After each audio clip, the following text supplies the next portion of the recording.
Thank you. Good evening, ladies and gentlemen, those that are with us in chambers, staff and council. Welcome to this evening's meeting for September the 27th, 2022. This meeting is being live streamed on the town's YouTube channel, and you can follow along with your agenda on greaternapanee.com. Before we get too deep into the agenda, I just would like to take this opportunity to ask us all to keep the East Coast, the eastern provinces, in our thoughts and prayers. Boy, I'm not sure what the big guy can keep throwing at us, but it's tough, and I think it's going to be followed up by Ian coming right along behind it. So please keep them in your thoughts and prayers. Remember that any donation to the Red Cross, the federal government is matching it, so it certainly helps along the way. With that, I will call the meeting to order. I will look pleased for an adoption of the agenda as presented with, actually, for the first time in a long time, no movement of anything on it, additions or anything. Councillor Pennell, Councillor Johnson, all in favor of that motion? Motion is carried. Thank you. Any disclosure of pecuniary interest and the general nature thereof? Seeing none. We have a public meeting under the Planning Act. I would look please for a resolution to convene the public meeting under the Planning Act. Councillor McCormack, Deputy Mayor Kaiser, comments or questions? Seeing none, all in favor of the motion? Motion is carried. Thank you. Michael, I'll let you take it from here, please. Thank you. Thank you, Worship. Under item 4.2, we will be holding a public meeting for applications for official plan amendment and zoning bylaw amendment for address 1529 Bridge Street West, and the applicant was Mr. Philip McTaggart. The effect of this would be to permit the creation of a residential lot on with an existing residence that would have frontage on a private road or private right-of-way. This was previously considered by the Committee of Adjustment at the previous meeting of the Committee of Adjustment, and one of the conditions that was imposed was that a official plan amendment and zoning bylaw amendment be applied for and ultimately successfully approved in order to permit that lot creation to finally go through with the issuance of the certificate of official. So with this, the intention here is really to separate the existing house from the balance of the farmlands, and the effect of the rezoning would be to also at the same time rezone the retained farmlands from any future residents being possibly established on those lands in order to protect that prime agricultural farmland in perpetuity. This right-of-way access has functioned for quite a number of years serving this house, and staff don't anticipate any concerns with the functioning of that right-of-way following the severance itself. So at this time, certainly would be open to answering any questions of council, or we would be able to invite the public up to speak if there's anybody here to speak to the application. Okay, first I will go to council. Do you have any questions directed to Michael on this application, please? Seeing none, is there anyone here in the audience that has come for the purpose of either speaking for or against this application? The record shows that there is no one that wants to speak to this one. So this was on zoning bylaw amendment application PLOPMA 2021-063 and PLZACO 2021-064. If there are no comments, if there are no questions, we will move on to 4.3, please, Michael, which is a zoning bylaw amendment application PLOPMA 2022-068 and PLZACO 2022-070. I'll let you go ahead then, please, with that one, Michael. Thank you, Worship. This application is very much similar to the application under item 4.2. However, this would have the effect of creating a vacant residential lot that would be looking to be developed. The location of the property is immediately north of 226 Bass Cove Road, which is a private road. There is no address for this specific parcel, but it is immediately across the road from 226 Bass Cove Road. And the effect of the applications, both official plan amendment and zoning bylaw amendment, would be to facilitate the creation of a new residential lot on a private road. We have also received applications for consent to create the lot. So this is really one of the conditions that would have been imposed or recommended to be imposed through the consent application. It will follow at the next meeting.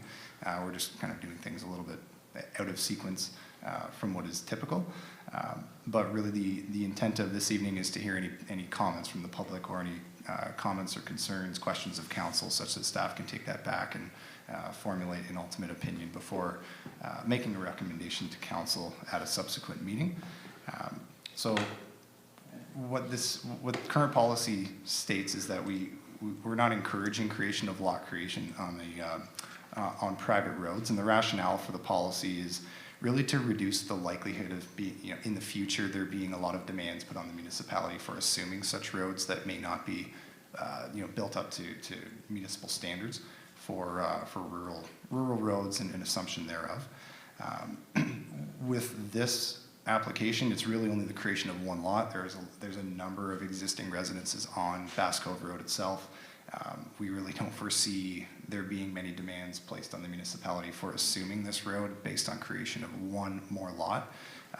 However, staff would be recommending that the Committee of Adjustment impose one condition that would be a development agreement be entered into with the proponent and registered on title to the severed lands that really would alert any future purchasers that it's not in the municipality's intention or not in our plans to assume that road at any point in the future, and we're under no obligation to do so. So that's something that we would recommend as a condition, really just to ensure we're covered off in that respect, and we're not inviting any demands from this one lot creation. If this were a plan of subdivision on a private road, there would be with a number of lots, we could certainly foresee that pressure coming. But with just one lot, we really don't see it being too problematic in that sense. So really, this would be to establish a site-specific policy to allow the creation of one lot in this specific instance. We're also of the understanding that this lot used to exist and unfortunately merged a number of years ago. It is identified as a part on a reference plan, and we're of the understanding that it was separately assessed and it was a separate lot, but unfortunately merged a number of years ago. So based on all of that, staff don't really have a concern with the proposal.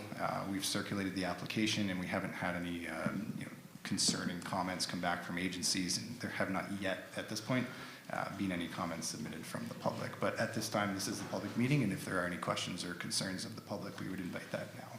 Okay, I'll go to council first, and then I'll go to the public. Go ahead, Councillor Johnson, please. Thank you, Mayor. Just a question with regards to the private road. Is it currently managed by something similar to a cottage association? Through your worship, my understanding is that is correct, yes. Okay, thank you. Okay. Anything further from council? Is there anyone in the public with us this evening that is wishing to speak either for or against or ask questions with this during this public meeting on this application, please? Seeing none. Council, nothing? Okay, thank you very much, Michael. Of course, with the public meeting, we are not making any decisions tonight. We are just gathering information. With that, I would look for a resolution to adjourn the public meeting. Deputy Mayor Kaiser, Councillor Johnson, all in favor of that motion? Motion is carried. Thank you. We have a few deputations this evening. First one, 5.1, Cortwright Christian and Grace Abrena. I want to make sure that I say that right. Good, thank you. On behalf of Napanee District Multicultural. I'll ask you please to come up to the desk with the microphones. Cortwright, you have been before us before, so you know that there is a 10-minute limit, and we'll try to keep you under that. I'll start my timer, and then there will be time for questions as well. And if you could make sure that the mic is very close to you as you speak into it, so that those at home that are watching on live stream can hear as well. And after all that said, welcome and thanks for coming to us this evening. Thank you. Good evening. Cortwright, could you pull the mic over close so that those at home can hear? Thank you. I have sent a copy of the deputation, so council should have it in their files. We are hoping to reignite the Napanee Area Multicultural Association Festival, the town of Greater Napanee, as we were stopped by COVID. And I think we got a little bit of a disappointing news, so let me just read through what I have here, and that might be the best thing. Everybody will have an information. My name is Cortwright L. Christian, founder and now PRO. Was a local business person at the time of the start of this venture, the Napanee Area Multicultural Association, and thus annual festival. Also presenting is the president of the association, Ms. Grace Abrena, resident of Kingston. Also start of the venture coming in, I was farm and now is farm and now discontinued. Kingston Immigrant Service, the first sponsor at the inception of the annual undertaking of presenting the Napanee Multicultural Festival. We are here because for the first 12 years of the building of what is a very successful and fully promotional annual celebration of the town of Greater Napanee, it's threatened and being distinguished, and the answer is why. Struggling after the 12th year to financially put a quality program together, the mayor and council was asked for financial help and was promised. However, what was wrongly promoted as a waterfront festival was started. The program then was that while we were brought in as a financial assisted entity, the name Multicultural was nowhere to be found in the promotional material. That meant that even from the $4,000 annual stipend, we as an association had to incur our own advertising expenses, telling the wider population that we are also having a multicultural festival. As is known, we made, do, and continued in the spirit of expected amalgamation and coordination of growth. The town was to coordinate a raffle to offset some of the promised $4,000 of annual gift to the festival. I think it was done 1, maybe 2 years. The raffle historically was the sponsorship gift of then owner of Gibbet Furniture, Mr. McPherson Sr. We did receive one of the company's finest pieces of product, and that was the prize for that fundraising. However, the raffle was suspended, and we were to return any perceived unspent allotment. So by the time of last year before the pandemic, we were canceling shows. I think that the pandemic may have been God's way of the association to reassess after there was some talk of another amalgamation without control of joint operation with the Art and Culture Committee. Now, putting together the annual festival is a very focused and highly negotiated planning, as most of any attractive participants are usually traveling here, and I do not believe that the committee that did do the Culture Day on September 24th will attest to that fact. No more to be said. The truth is, after 3 years of no festival, and yet there is such a yearning for it, as I am met and asked so often of the return, we are asking the town of Greater Napanee for a yearly commitment of $6,000 for the support of this vital community building presentation. From the onset, we were assisted going back to Kevin Hill, Recreation Director, then with a well-prepared facility, a planned day deserving of our town, seating and cooperation that made Napanee proud. Can we make an effort to try and bring things together for a structured future planning for a successful annual celebration of our growing community and the attracting of others that will bring healthy ideas to our town? And it should be noted that going into 20 years, no one on our committee have ever been paid a stipend for their services. Instead, we have contributed financially. towards, and I will be happy to note that at least 40% of the annual operational costs are free will services from longtime friends, contacts, cultural icons, and volunteers, from here, at home, and abroad. We need Council's help and appreciation. The City of Belleville just planned with its downtown merchants and community groups and after the pandemic Caribbean full street celebration. Well presented, you cannot beat the promotional value.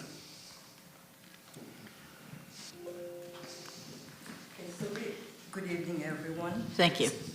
So we are here to ask the council, mayor, and everybody from the town to help us run the 2023 Multicultural Festival. With your help, we're asking here a figure of $6,000 to run it successfully. Thank you. I'll start out by saying thank you. Yes, it always was a very good festival. As I'm sure you're aware, there'll be a turnover in council, and they will be going into their 2023 budget deliberations. If you are wishing to have anything put before council during those budget deliberations, the best thing would be meet with the staff that would be part of helping you with that and put in a very itemized budget so that we know what expected revenues will be, what your expenses would be, and what you would expect. The same as we ask for everyone, but it would be nice to see it resurrected. But there is a process. Of course, our budget for 2022 is over and done with. So for the present council, Cortwright, you look like you wanted to say something. Yes, I just wanted to remind council that a community association that's run out of individuals volunteering does not have a building structure as does the mission and these kind of operations. As a matter of fact, we've had treasurers going back from 2003 when we started, and we're now trying to find them. They're someplace else, they've moved out of town or whatever. And we are trying to gather, and I noted that in my message, Right. Mm-hmm. as much of this as possible. But the ones that we have, yes, we will make them available. Perfect. But we were told that we had to come to you because of the fact that, Grace would have known what was said. That's right. Anyone, and that is what this council and past councils have said too. Anyone that wants to come to us for any kind of support, the best thing is to appear in person in front of us, which you've done. The next step would be, and I'm going to let council ask you the questions that they'd like to, the next step would be that there would be a setup with staff to find out just exactly what your needs are. We do start budget deliberations next month, and this council won't decide the budget, but we want to get the steps done for the next budget to be done. And you may not have an answer until a little bit later on into the year 2023. Council, questions of Cortwright or Grace? No, if not, I thank you. I'll take a motion to note and receive, and I would ask that I believe it may be that it's Mr. Zetterberg's group that might reach out to Cortwright and Grace and set up a time that we can get the facts and figures out. And again, thank you very, very much for all the past as well. Thank you very much. Okay. No, a motion by Deputy Mayor Kaiser to note and receive, seconded by Councillor McCormack. All in favor of that motion? Motion is carried. Thank you.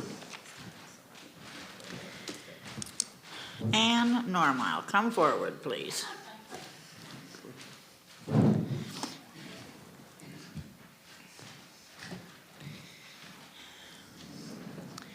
Nice to see you, Ann, and I must say before we start, we certainly missed you a lot at the Napanee Legion booth this year at the fair.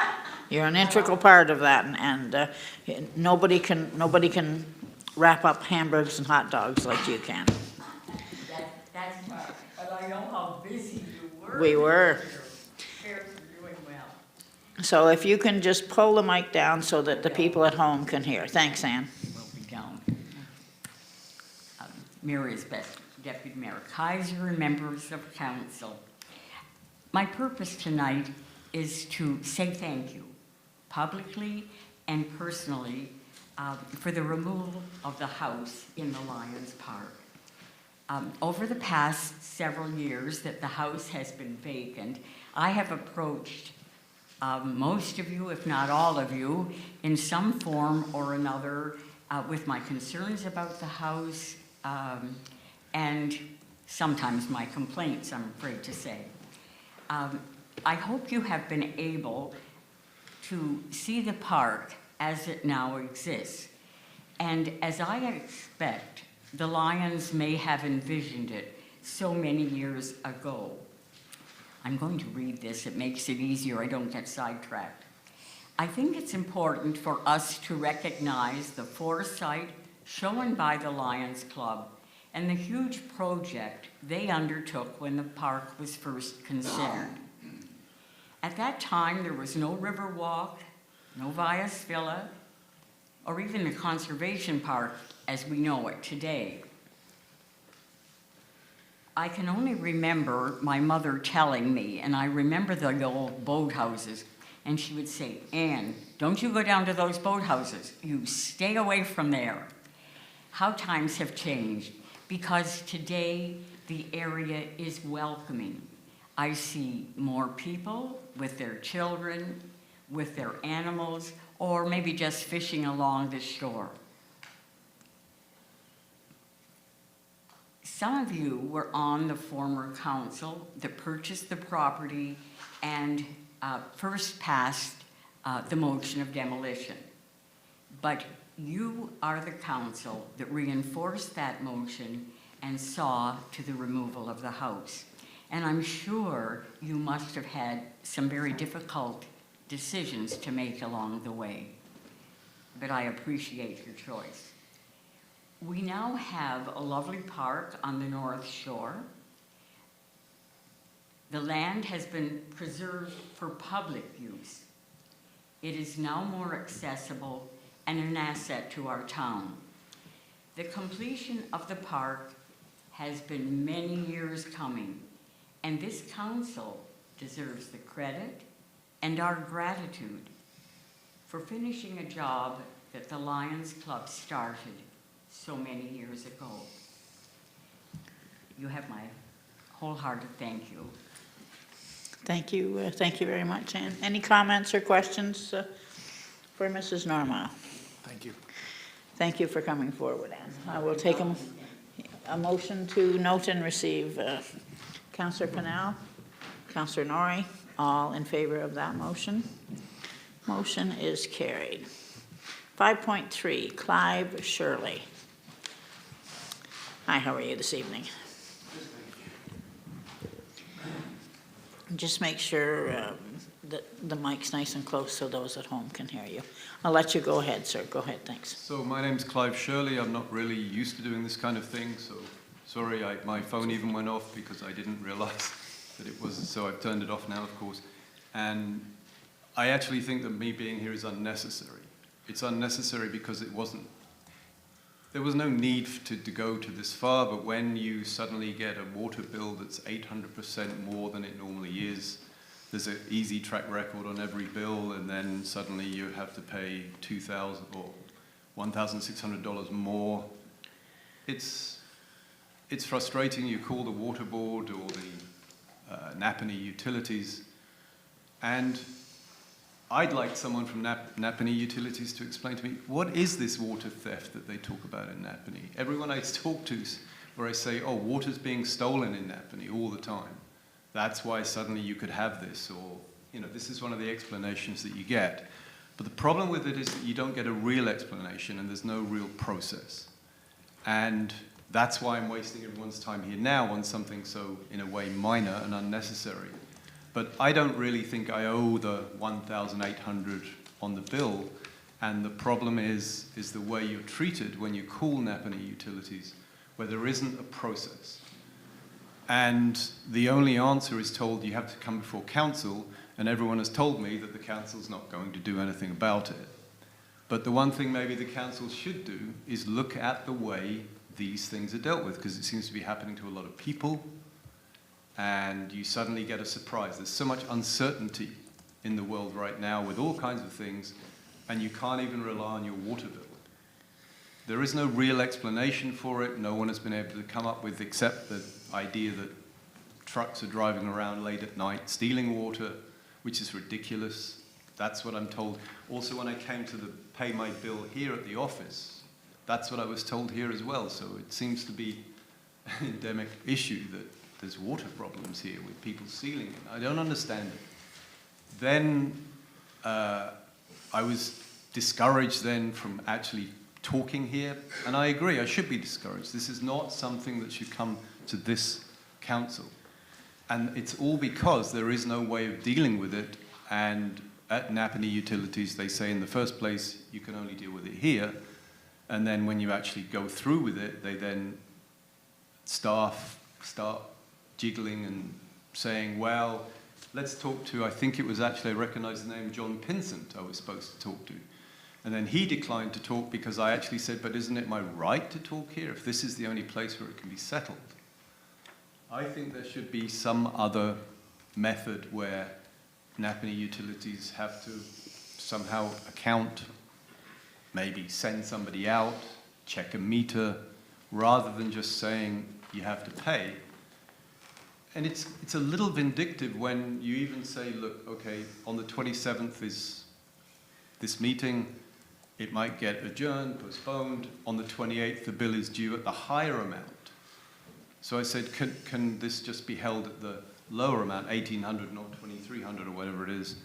Can it not be held at that lower amount until, as the discussion goes on?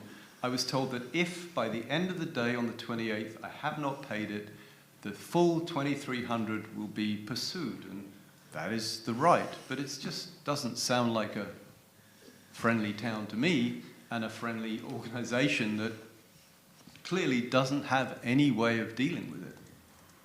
So that's why we're here, and I'm wasting your time, and I apologize for that.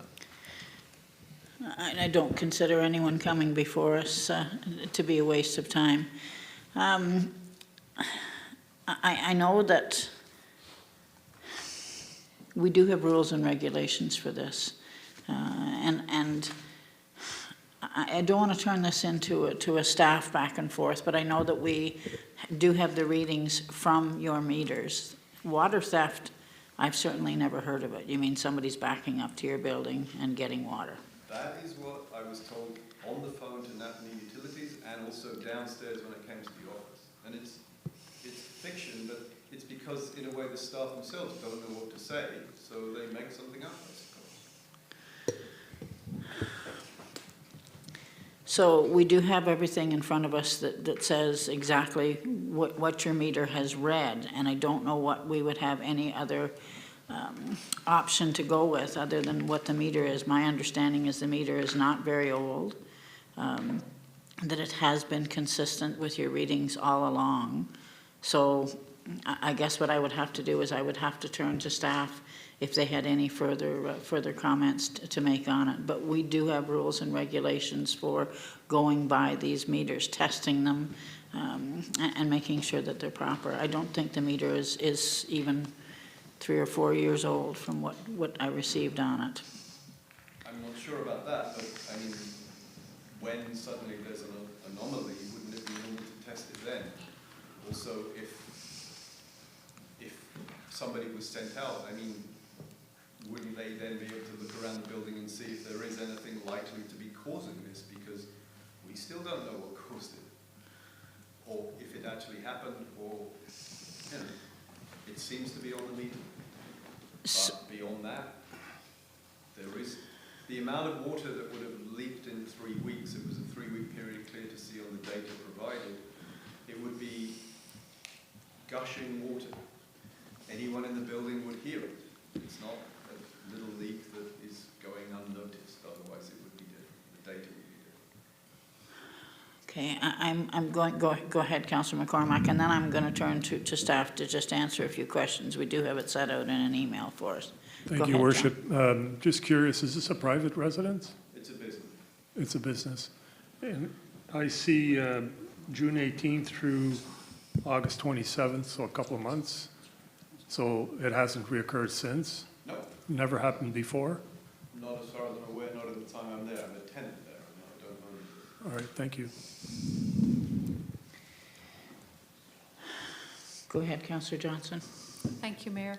And thank you, Clive, for coming in. We spoke on the phone last week, and I apologize that I didn't have a chance to get back to you today. But I did find out that prior to 2013, the town had a policy where if somebody had like a leaking toilet or something like that, you could apply for recompensation on the sewage water, because clearly it's not sewage water, it's just clear water going through. But at that point in time, in 2013, the council at that time passed a resolution to disallow those kinds of claims going forward. So unfortunately, at this point in time, unless staff has something additional to add or a different sort of compensation for you, council's hands are tied. And I'm sorry for that. Anything further? We do have a staff report in front of us, Clive, that says exactly what Councillor Johnson has just said. I still can't get over the comment about water thieves, but I guess that's something that you've been told in a couple of places. 2 different places. Yeah, if you would just make sure that you're up to the mic. 2 different places, 2 different buildings. So this is the story. And the problem with the story is that there isn't any real way to deal with it, it would seem. So everyone is sort of stares at the ceiling, look, nobody really knows what to say about it. And so a policy of some kind of checking or some kind of somebody going out to have a look might actually stop it, because it doesn't seem to be just me. It seems to be a lot of people having this issue. It will be interesting to know how many people are having this issue. And I'm sure that record is, you know, where suddenly the bill is, any time a bill is 200, 300% more for a short period, then clearly something's going on, and it might be widespread. And if it's, some people might just pay it, but when it's that much, maybe it's, for many people, it might be too much. It might be a lot of money for people. Well, I can guarantee you if I got a bill that was normally $253 and it was $18, I would be picking up the phone too. And I guess, as Councillor Johnson says, there are methods that they can go through, but we have to go by a mechanism that measures the water that is going through the meter. From there, I would just, I guess it'll have to be between you and the town as to how this gets settled. Peter, do you wish to add anything to this? I know you did a fair amount of investigating. Through your worship, I'd like to provide just a bit of technical background on the quantity of the leak, maybe a bit on how meters work, and then the actual leak itself. Certainly, thank you. So meters are positive displacement meters, which means they can't register or turn unless water actually goes through the meters. That's a very proven technology that's been around for many years. The data that we have with respect to the magnitude of the leak, that shows very low consumption during normal usage. There's a very distinct period of time when there was a high volume of usage. That high volume of usage relates to approximately about 7 cubic meters a day above the norm. And when you look at any technical information from, like an American Waterworks Association, a leaky toilet can produce that type of leak, and it can become intermittent. There can be a chain that gets caught in the flapper and cause that severity of leak, and then it can cure itself per se when the toilet is flushed and the chain is removed and is no longer obstructing the seal from seating. So to put it in perspective, what does 6 cubic meters a day look like? This is taken right from information from the AWWA website. So, a 1/16th diameter stream, which is called a trickle, is defined by a trickle by the standard. You're looking at about 3 cubic meters a day being wasted. So it doesn't take much. So a toilet can do that. So and the quotes from this article show that they can leak up to 6 to 7 cubic meters a day. So it's highly probable that they're the most probable causes of leaks, which you don't see water on the floor or water gushing. Thank you.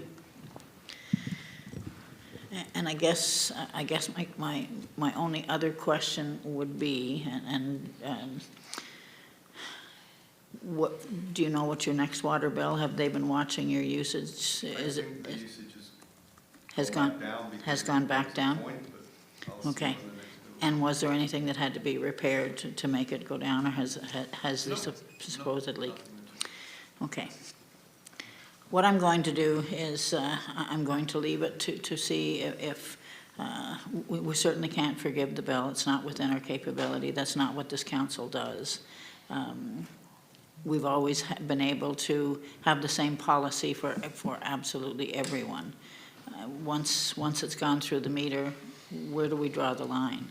It's like any other bill that we send out. We have to be able to justify it.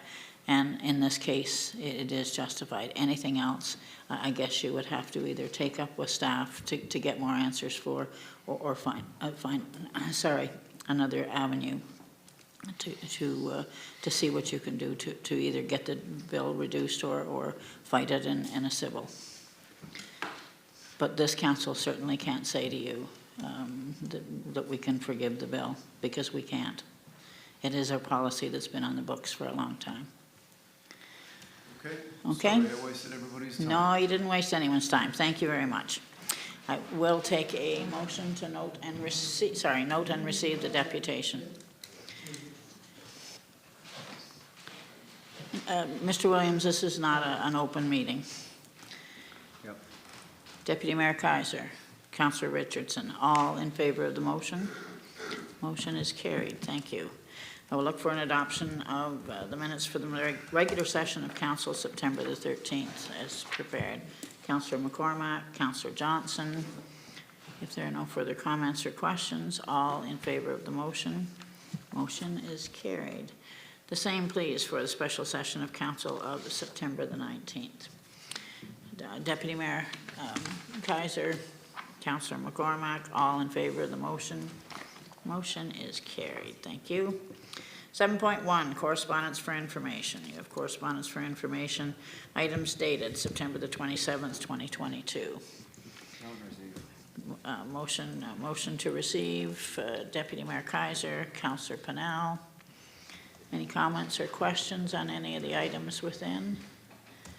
Seeing none, all in favor of the motion? Motion is carried. Thank you. No correspondence for action this evening. I almost said this morning.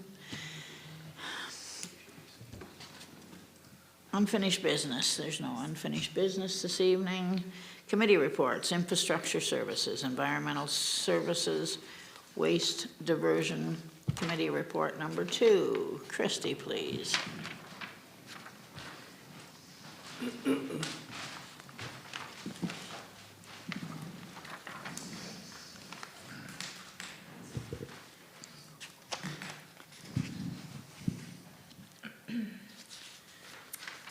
All right, so I will just get right into this.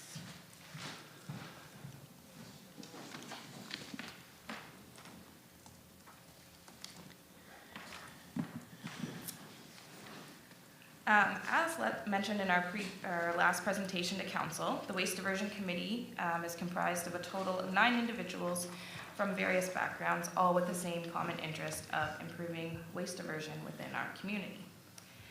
We've put together this presentation to provide detailed information to help better understand where the town's significant costs are, to determine future challenges and service levels, and to identify areas where we can look to improve efficiencies, and we want to paint a clear picture for any potential recommendations that the committee is going to bring forward in January of 2023.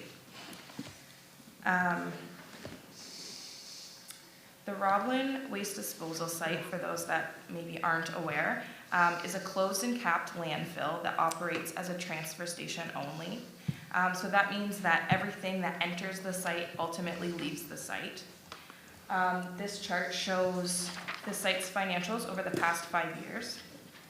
The column for the money in is a total of our fees received at the site, basically what the residents pay to dispose of their materials, and then the money we are reimbursed for the sale of scrap metal. The money out column shows what we pay to our waste contractor for tipping and tonnage of those wastes and recyclables. And then other things like leaf and brush grinding, wages to our attendants, site maintenance, and sampling and monitoring at the site. So one thing to note within this slide is that there are fixed costs for the groundwater and surface water monitoring.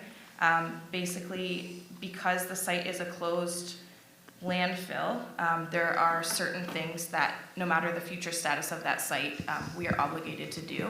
And over the past 5 years, the average annual cost is about $8,000 there.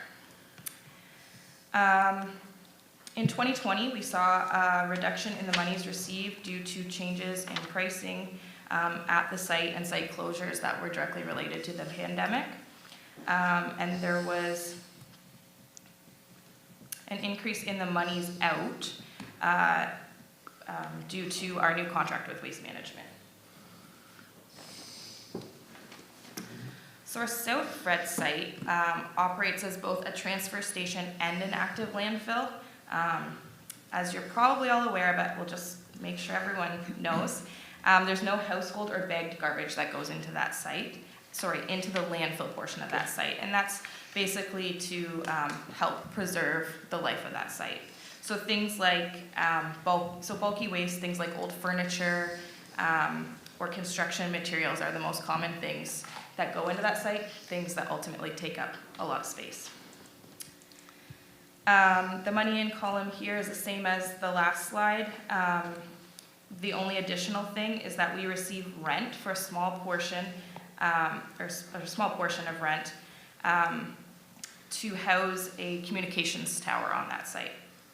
So in 2021, we received just over $5,500 in rent. So that's additional to the last slide, or the Roblin site. And the money out is for basically the same things as mentioned in the last slide, but it should be noted that the costs to operate this site are significantly more, as we have additional requirements to cover and compact that landfill to meet our environmental compliance approval requirements. At the South Fred site, we also saw a reduction in monies received in 2020, again likely due to the closures and pricing changes that were implemented during the pandemic. And we also saw an increase in the monies out due to our increase in our waste contract. The left of this slide just helps show where some of our money in that was described in that last slide comes from. And we've also included on the right the pricing to dispose of materials at some local privately ran transfer stations. I do just want to note that the comparison really isn't apples to apples here. You know, we're seeing tons on one side and measurements on another. So we're gonna, as a committee, are gonna kind of do a more in-depth comparison and bring additional information or a more accurate analysis to our next presentation to council.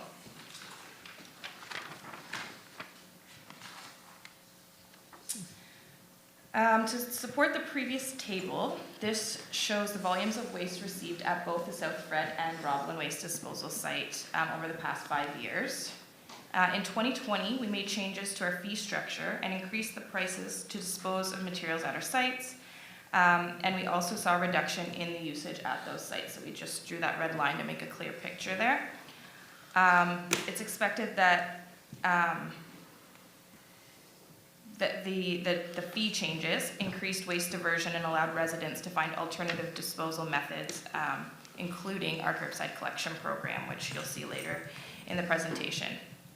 I just do want to note that this table was created to support the financial slides and isn't an accurate depiction of waste diversion because it doesn't include volumes of textiles or bulky waste, which we don't directly pay for, or scrap metal, which we actually receive reimbursement for.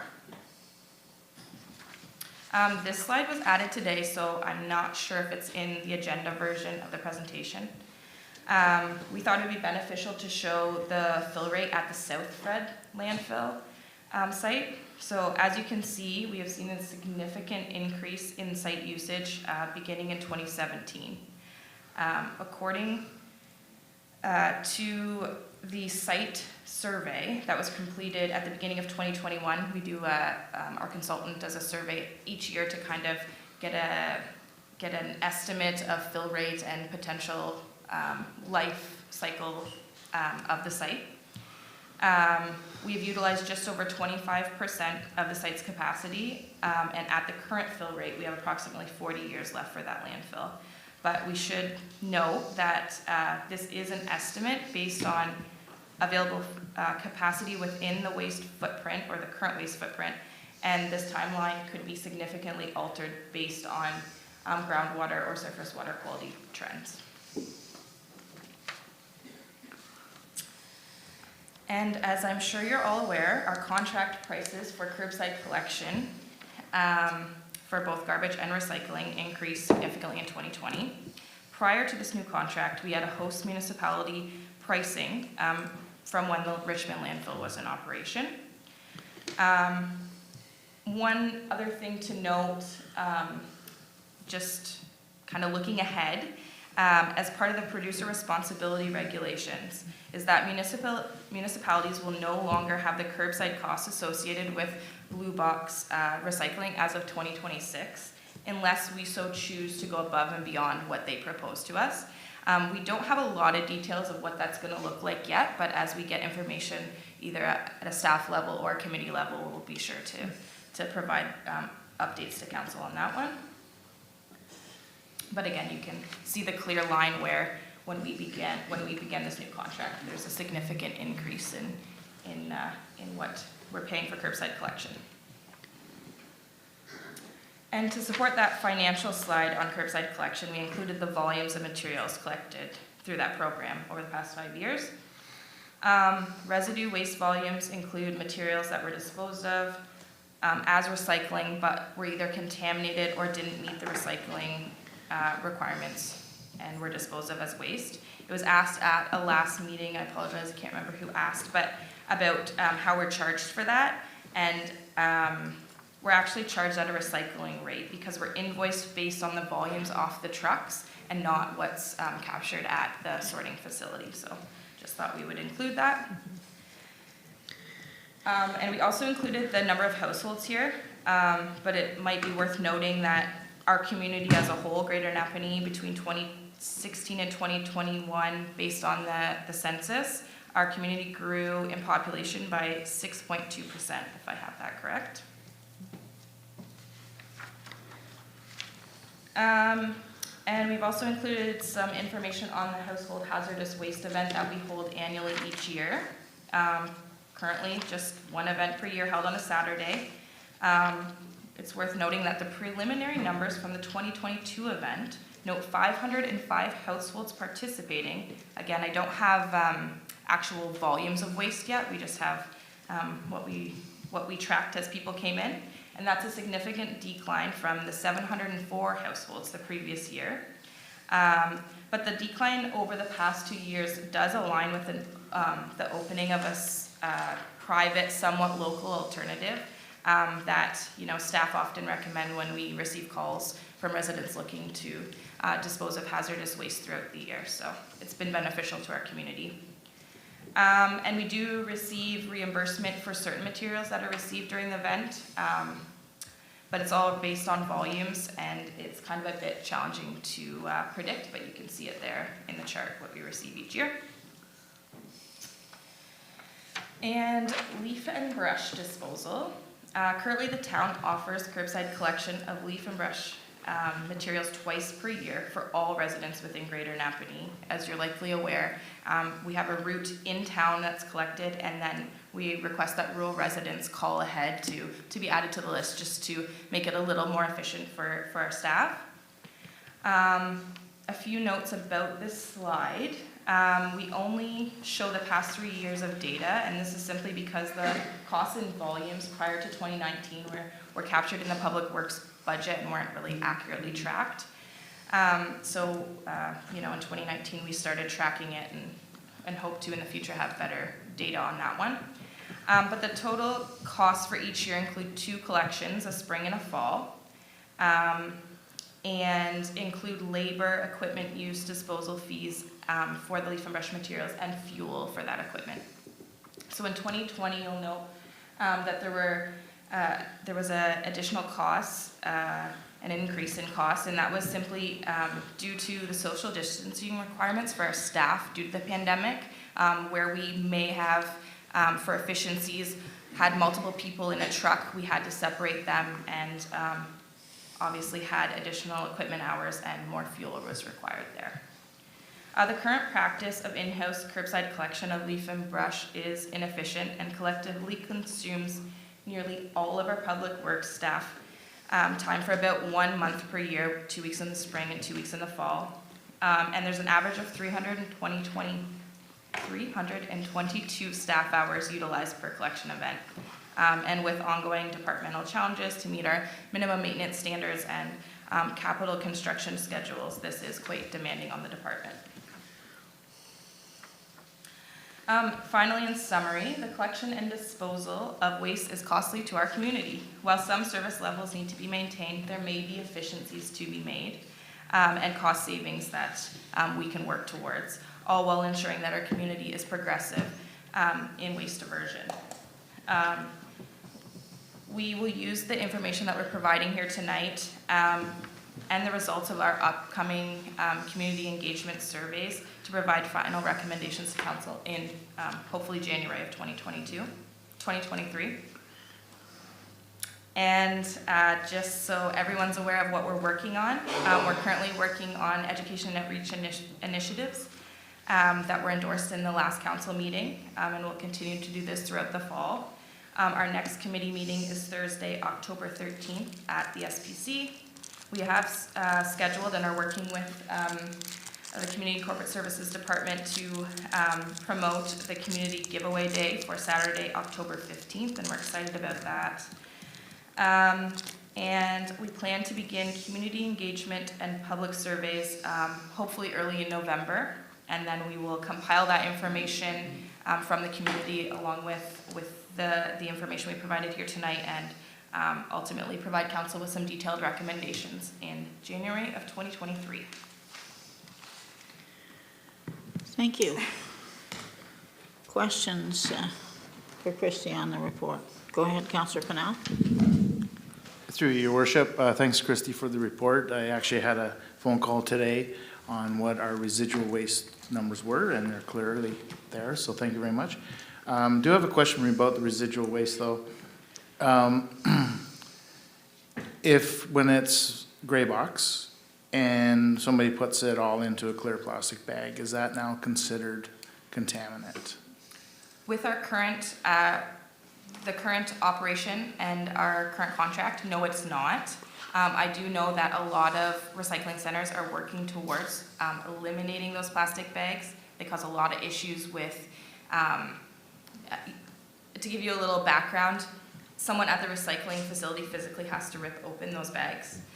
It's challenging, it's a health and safety hazard, but long story short, currently it meets our requirements. They have a lot of work on their side, but ultimately I think a lot of communities are gonna work towards eliminating those plastic bags. Okay, great, thank you. Anything else? Go ahead, Councillor Richardson. Thank you, Worship. I don't want to get involved in the good work that the committee's doing because I think you're doing a bang-up job, but just with respect to the leaf and brush collection, is there any consideration of contracting that out? It seems to be very cumbersome for our staff to do it, so I'm just wondering whether it's possible to be contracted out and dealt with by an outside contractor. I think that's something that the committee will look at before we put forth our recommendations for sure. Thank you. Okay, thank you. Go ahead, Councillor Johnson. Thank you, Mayor. I also would like to thank the committee for the work they've done on this project going so far, and I know you have a lot of work to do going forward. My question would just be that as you look at the Roblin site and it's not a revenue neutral site, if there's any consideration given to changing the future of that site, could you also at that point include the impact on the lifespan of the South Fred site? I believe that's all something that will be looked at through our committee, and hopefully we'll bring forth some good recommendations there. I'm not sure exactly what you're getting at, but if we were looking at changing hours to the site or volumes received or that sort of thing, we are very tied with our current environmental compliance approval. So currently the site can only be open 1 day a week from this hour to this hour, but that's something we could certainly look at altering should that be a recommendation and something that council endorsed for sure. Thank you. Okay, anything else? And I think all of council would certainly agree that a lot of good work being done by this that I'm sure we'll see reap the benefits in the future.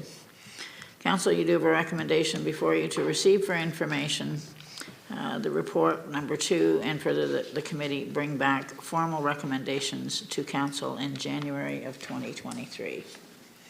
Moved by Councillor McCormack, seconded by Deputy Mayor Kaiser. All in favor of that motion? Motion is carried. Thank you, Christy. Moving on to activity reports. Activity reports for community and corporate services.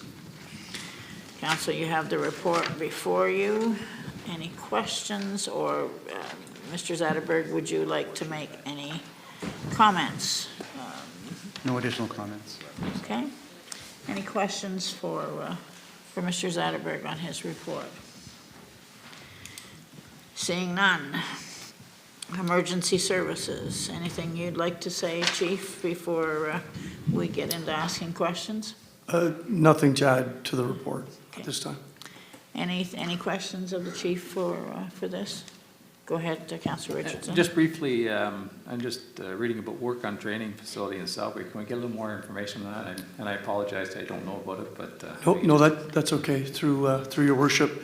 So last year, this time, during budget deliberations, we requested a shipping container type training facility to stop us from sending our staff out of town for obvious reasons, right? Saving time and money and efficiencies.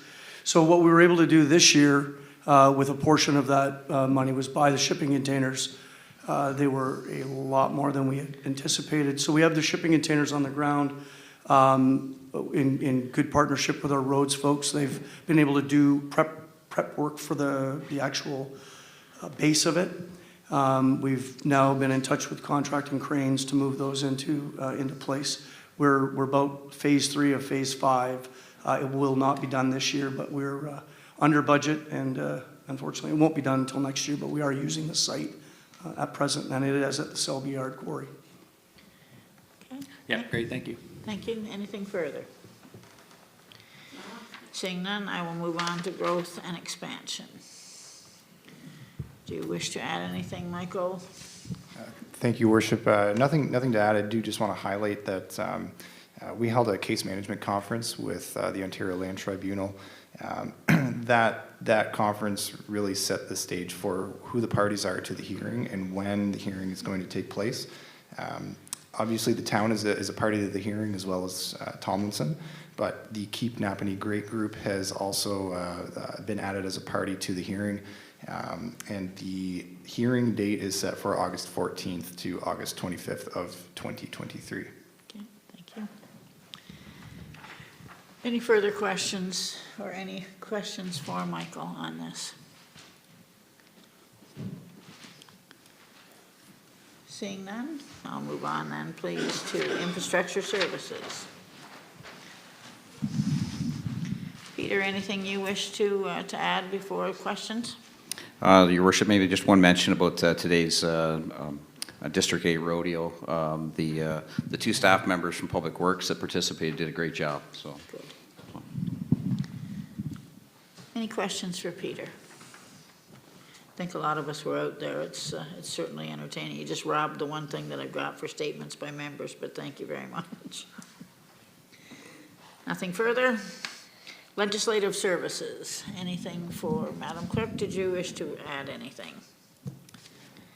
Through your worship, the one update I have is that our voter information letters went to Canada Post today, so residents should start receiving those soon, and we will continue to make additions, corrections, etc. right up until 8 p.m. on October 24th. Okay, thank you. Any questions of, go ahead, Councillor Pennell.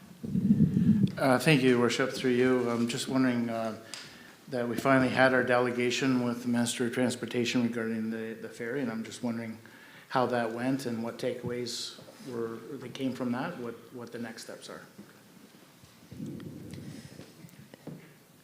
Through Your Worship, we did put out a statement to the community shortly after that delegation was held, and basically keeping lines of communication open with the MTO. They are struggling with their ferry services throughout the province. They acknowledge that it is an issue and hope to be able to be good partners moving forward. All right, thank you, and I have one more. Certainly. Okay. Through Your Worship, my notes, sorry, my eyes are getting bad here. I'm just wondering about how we've changed the notices given to residents of infractions on their property, and how we went from issuing 2 letters, now we're down to 1, and I'm wondering how that improved the services that's in the report. And I'm also wondering how does the town, how are we assured that the owner of that property has actually received that notice before the 1 notice given, and then if there's no response, that we automatically can go onto their property without notice, clean it up, and issue a bill. I'm wondering if that 1 notice is done by registered mail.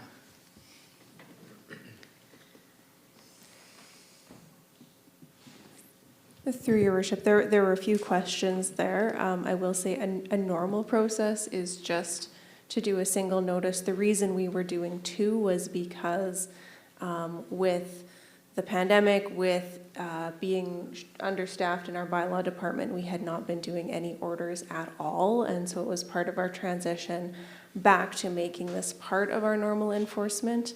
Our officers do attempt every other method of resolution before we reach the state of issuing an order. And to your last question, I will need to, I don't want to misspeak, so I will double check and get back to you on that. Okay, thank you. Okay. Anything else on legislative services? Paul, was there anything that you wish to speak to on financial? I apologize for not having the activity report in. I was away. No, I knew you were away. Didn't want to put you on the spot. Having said that, there really was not a lot that changed within the finance department. It's kind of business as usual, except for I know staff likes to get updated on the changes in the tax sale. So if council wishes, I could Certainly. present a verbal update. If you would, please. So since August, we had a reduction in the 2nd and 3rd years outstanding of 8 properties, and what that adds up to is a reduction in outstanding taxes of about $295,000 since August. I'm sorry, $180,000 in August. The $290,000 was since January. So $180,358 were reduced of outstanding taxes in the month. Also collecting $85,000 of penalties and interest. So again, we are down since the beginning of the year. The 2nd years of arrears, we're down 36 properties. Or I should say we have collected outstanding on 36 properties, and the 3rd year arrears, we have a record-breaking 61 settlements of collection of taxes. Thank you. Any questions of Paul on the financial? No? Seeing no questions, I would take a motion to note and receive all of the activity reports. Councillor Johnson, Councillor Norrie. Any further comments or questions? All in favor of the motion? Motion is carried. Staff reports, 11.1, request for closing and conveying an unopened road allowance, in brackets, Lambert. Madam Clerk, are you speaking to this evening? Mr. Lambert is in the room with us as well. Through your worship, I can speak to this report if there are any technical questions about the severance application that this is associated with. I believe Mr. Nopes will be able to answer those questions. But in summary, a severance application was provisionally approved.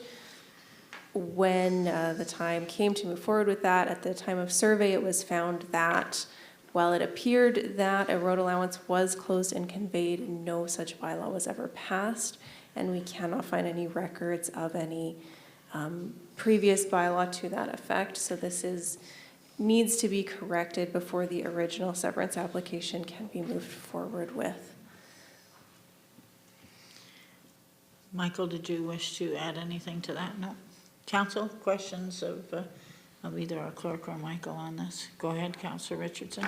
Thank you, Worship. So it appears as though the road allowance had been resolved or cleared, but is it due to the fact that there's an extended period of time, like this was probably back in the old Richmond Township days or even prior to that? Is that the reason why we can't find the records to confirm it? Go ahead, Michael. Through your worship, when we searched the property when the consent application came in, it appeared as all as one pin. There was no known road allowance through the property bisecting it. When that happens, it's commonplace to assume that the road allowance had been closed. But when the survey was completed and the surveyor completed the title search and went to register the reference plan, that it was then discovered at that time by the registry office that there was no bylaw passed and therefore registered against title to that road allowance itself.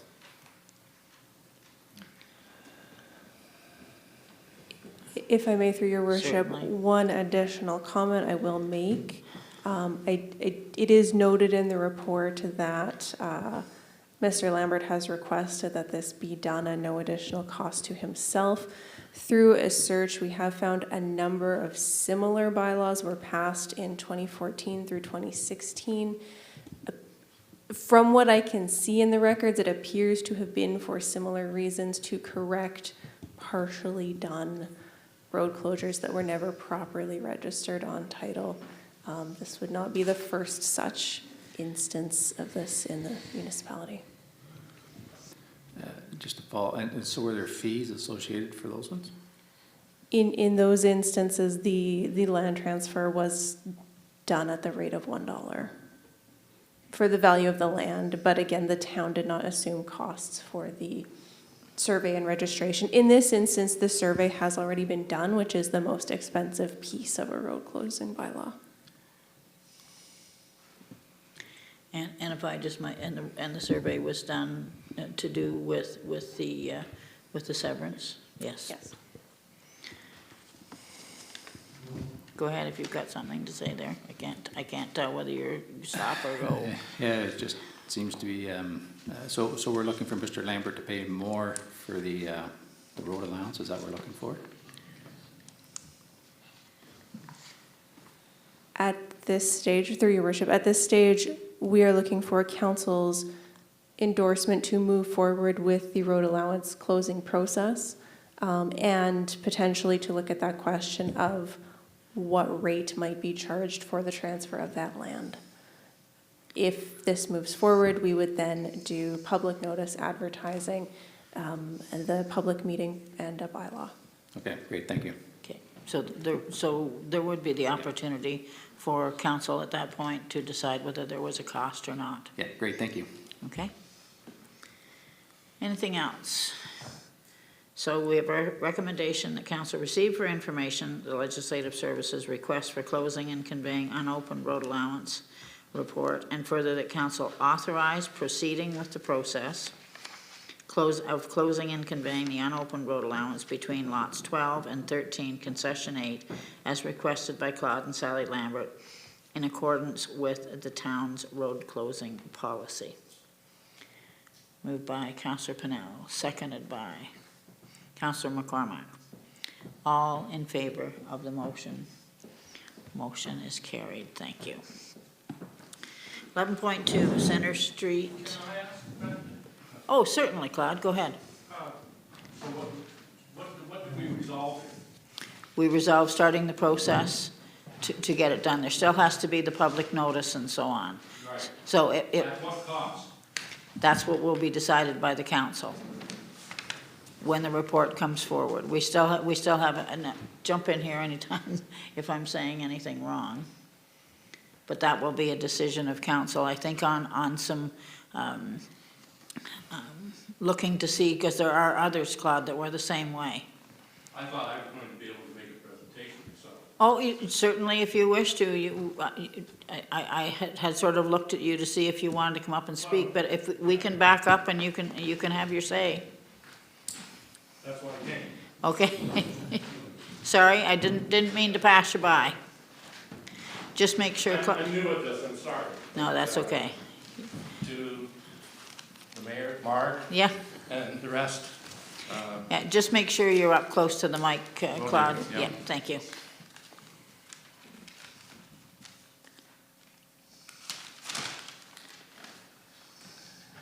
I was going to start out, just to bring us up to speed, what went on. We applied for this severance in 2021, in June.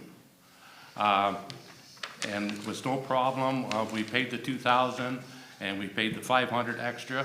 4 days later, we get a call from Jean Rickson and said she had forgot that they needed another $500 for the Conservation Authority to check the soil so that we could put our septic tank in on our new house. Well, we had explained that we were giving this 14 acres to our daughter and son-in-law to protect their privacy, which is right across the road from where this 14 acres is. They weren't building a house, we weren't building a house, but anyway. So the $500 was given, and yeah, they tested it. That was fine. Then we proceeded with the survey, and through no fault of the town, the survey company dragged their feet, busy, I guess. We never got it done until February. It finally went through the registry office, and it was presented to the town in May of '22. The survey was $6,215 to put a stake at the south end and a stake at the north end. It had already been surveyed in 2006. Yeah, that was another matter. Then, when it went through the lawyers and presented to the town, then they decided that this 40-foot road allowance was there. It had always been there. It was on our first survey in 2006. Nobody mentioned it. Now it's there, and I'm suggesting now, and I'm only suggesting this, that is it possible that one of the two generations of Richmonds that owned this property back in the day when Richmond Township was in force, that they had it closed. Back then, you know, like, this was before amalgamations and everything like that, and they did things like this. I'm sure that they did that, you know. Okay, we'll close it. Because if you look at the impact statement, they say it's closed from Roblin Road to Glen Elm Road. But anyway, if it has to be closed, we don't care if it's closed. It's always been there for 16 years. We've maintained it, looked after it, and everything like that. And if you want to close it, close it. But don't nail us. They wanted $500 plus $3,000 retainer. Like, this was ridiculous as far as I'm concerned. And anyway, that's all I wanted to say. And I would suggest anybody here in council now or going to be on council, put CS behind your name, common sense, because we sure lack that anymore. Thank you very much for letting me present. Thank you, Claude. Do you want a note and receive on his comments?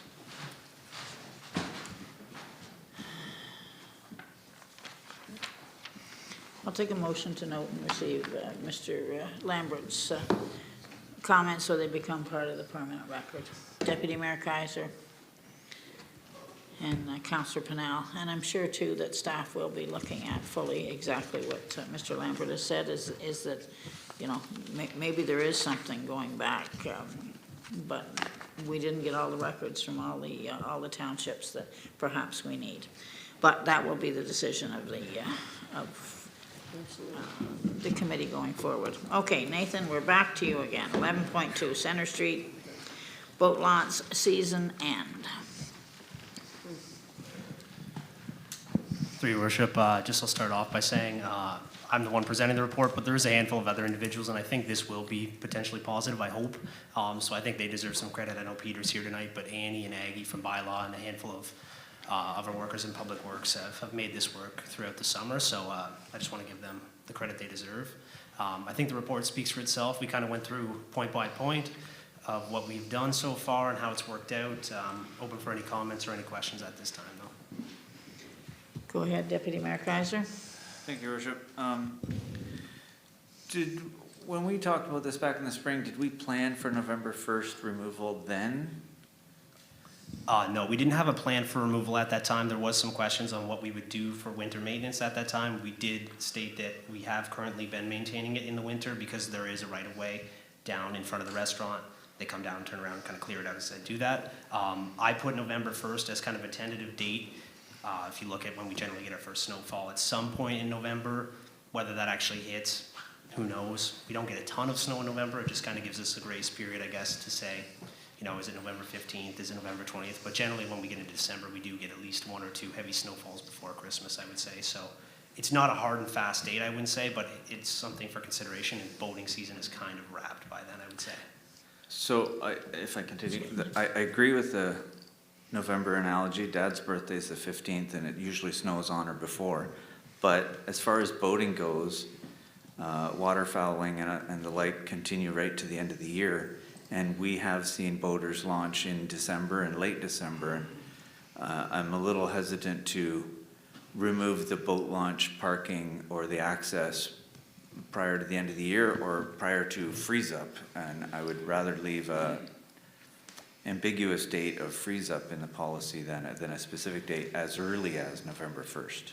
That's just my comment. Despite the low water that we're seeing now, I think you'll see boaters still launching boats late into the year. Okay. Go ahead, Councillor Richardson. I'm going to agree with the deputy, but I'll take it one step further. Is the subject of the boat launch has been a very long and arduous one. We've spent a lot of time and money and effort to try and get the boat launch to work as a boat launch, and I think we have it now. I don't want to sound too positive, but I think it's working. My concern is that if we open it up and take out the blocks and put it back to the way it was, we're going to lose the traction that we gained over the course of the summer. And I don't want to do that because we're going to start again in the spring, and we're going to have the same problems we had last spring. So what I would suggest is that we do have some area down there that we use as a parking, which is along the dock. We know that we need to maintain the road going in, so we maintain that. We maintain the area in front of the dock and push the snow over towards the landing. It still provides the parking that we always have had, but we're not going to encourage people to park in the boat parking lot where, come along spring, we're going to have to convince them not to do that again.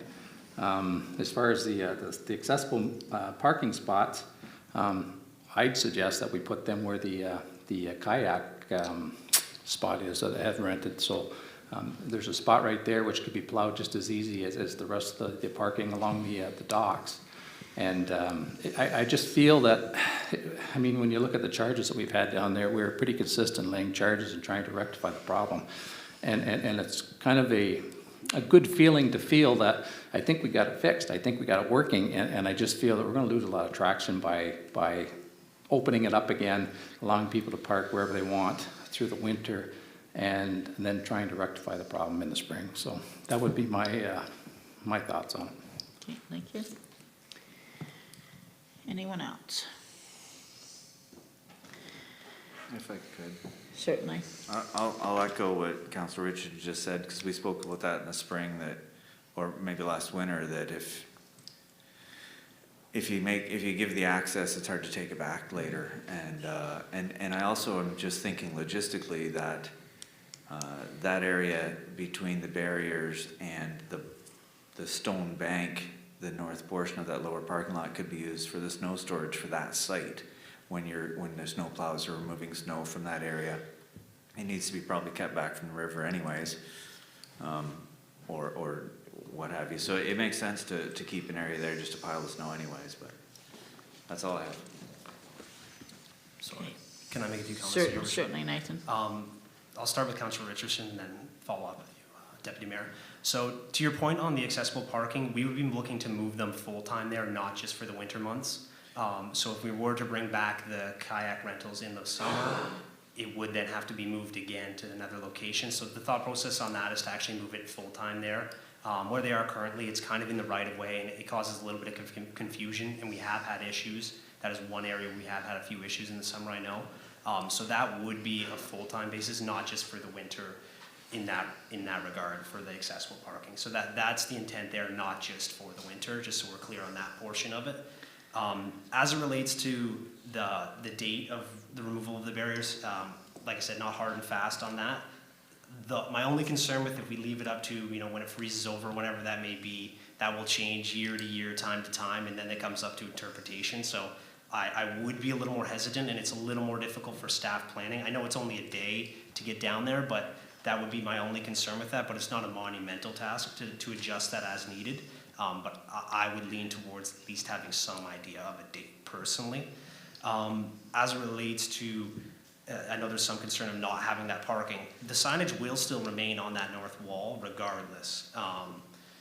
We would like to remove the barriers mainly because during the winter season, I know we're trying to keep consistent enforcement and that's the intent, but there is a little bit of difference in use in the winter as we've addressed. I know there will be people who use it for waterfowling and such in the winter, still up till the end of the year, as you've mentioned, but we're aware that the slope on that grade is very steep for those coming down to the restaurant, and we know that this is a multi-purpose use parking lot. There is some concern of people coming down that ramp, and I know we've discussed people can drive down, drop people off, come up around, and come back down. However, we could potentially open ourselves up to a bit of liability with slip and falls in that area. So that is something to consider. It is something we can work with either way, whichever you guys are looking to do. But I have spoken to staff on that, and that's part of the reason we have thought of that. The signage will still remain on that north wall regardless of what's done. But the nature of the use does change a bit with the time of the year. We ramp up enforcement in the summer because we know it's going to be more of a problem with the incompatible uses at times, whereas in the winter, I think we can agree that the use kind of tampers down for both parties. So that's the thought there. I don't really have anything else to counter or explain on those matters. If you have any other questions, certainly. Any other comments or questions? Go ahead. I think what I'll do is I'd stick to my initial comments. Is I think we're going to have a very, very difficult time trying to get back and trying to keep the traction that we've gained over the course of the summer if we just open it up, take the blocks out and move it along. So I'd be looking at supporting, leaving the blocks there, plowing the area from the blocks to the dock over to the ramp. If we need the area for the boat ramp, we can use that for the storage of the snow, but we can still maintain the road going in. As far as the handicap parking, like I say, maybe what we can do is if we put it where the kayakers are, we can readdress it in the spring and put it on the north wall at that point. But I just think we're going to open ourselves up to a whole bunch of heartache, and we're going to spend another summer trying to get back what we I think we've finally achieved, and I hope I haven't cursed ourselves by it, but it seems to be working. I know when I drive by there, it seems to be working now. So. Thank you.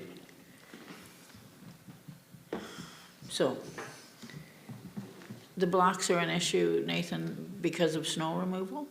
Through your worship, it just makes it a little easier for our staff to come in and around there, and you're cleaning it one way across, I believe. That's my understanding. It's just a little more clean and clear cut across. Like I said, it's something we can work with. As I said, we're aware if the blocks are removed. I do understand Councillor Richardson's point of view that people may go the other way with it, but it does leave a little more space in the interim. But if we're worried about people getting used to it being that way, so be it. We may be stuck with having the blocks there, but it does create some issues. I don't know if Peter would like to make a comment on that or not, but I can kick it over to him if he has anything to add. Peter, do you wish to speak to it before we make a decision and give some guidance, please? Through your worship, nothing really further to add, but it just will make it more difficult if they remain. But not impossible. Nothing's impossible. It's just money and time. I have to agree. We've spent 2 summers trying to get people into a mode that all our phones aren't ringing off the wall, yet everybody's being accommodated. So as this is presented, is this what council wants? Do we need to, is there any reference which includes taking, we need to take out number 2, you want to remove, which includes the removal of the concrete blocks in the middle?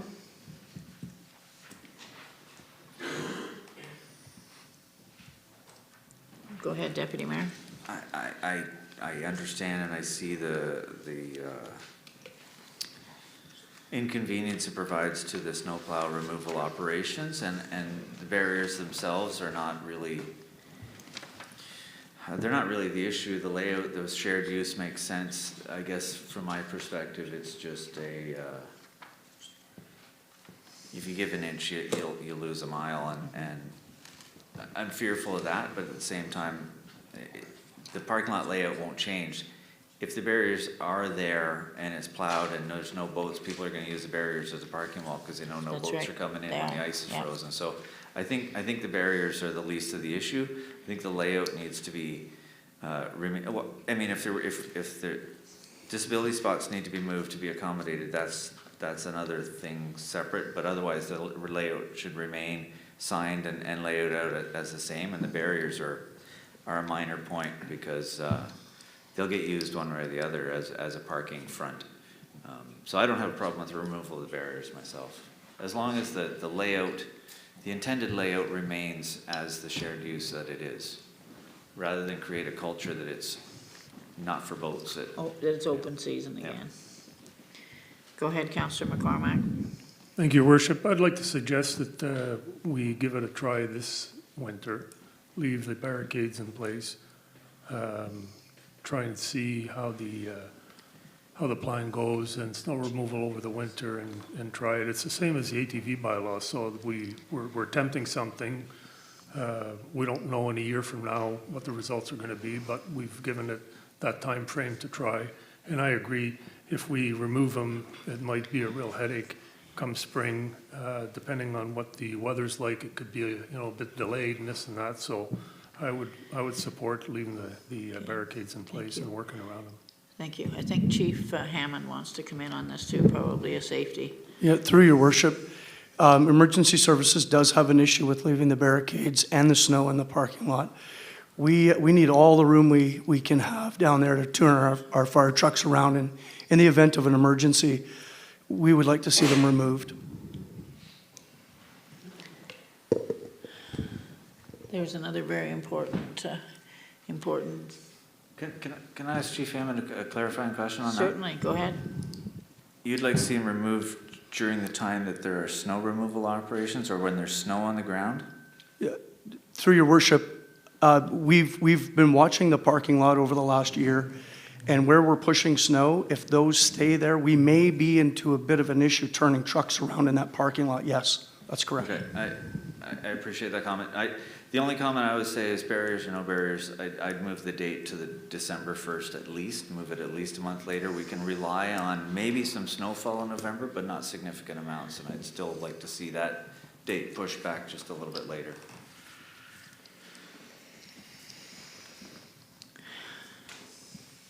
Council, let's have some direction on this. We got barricades in, barricades out, November the 1st, December the 1st. I think we got staff that can probably make a lot of these good, anyway, go ahead. Thank you, Worship. Well, after Chief Hammond's comments, I guess safety comes first. So possibly sometime in December would be a date to try for this year anyways, but I guess they do have to come out. Okay, go ahead, Councillor Pennell. Thank you, Worship, through you. I've been sitting here listening to both sides, and whether the barriers are in or out, it's up to whoever. But I guess when we talk about safety, then that's one thing. So we'll need to concentrate on how big the snow piles get and remove that for sure for fire. I'd be okay, I guess, with taking out the barriers. But I also just want to make a point that also in this report attached to it is a letter from the Napanee District Rod and Gun Club, which makes some very good points that we need to step up the bylaw there. So in the spring, I guess that's something that we can deal with as well, with when we put the barriers back in, that we can look at adjusting the times and dates that we could possibly get bylaw down there and step that program up. No, good point. And a lot of communication as well, and a lot of communication about it as well. Okay. Oh, I have a question. Sorry, go ahead. Of Chief Hammond, what type of emergencies are you expecting, or would we be looking at? If we have a fire down in that building and we need to get a truck down there, we would never be able to get it properly situated. When we're down there doing water and ice rescue training, we have an issue with having 2 trucks down there with the snow at present. So if that barricade is there, it cuts that parking lot in half. And we just don't want to have any incidents down there with our trucks. Okay, great, thank you. Go ahead, Deputy Mayor. I figure I'll throw something out and see what Good. sticks. Thank you.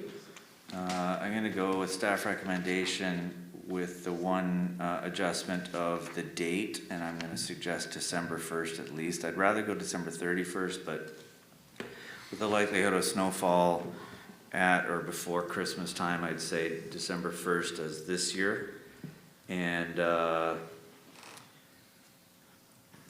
perhaps also adding a 4th point in respect to Councillor Pinnell's comment that we intend a enforcement strategy for the spring to get compliance back to standard, I guess.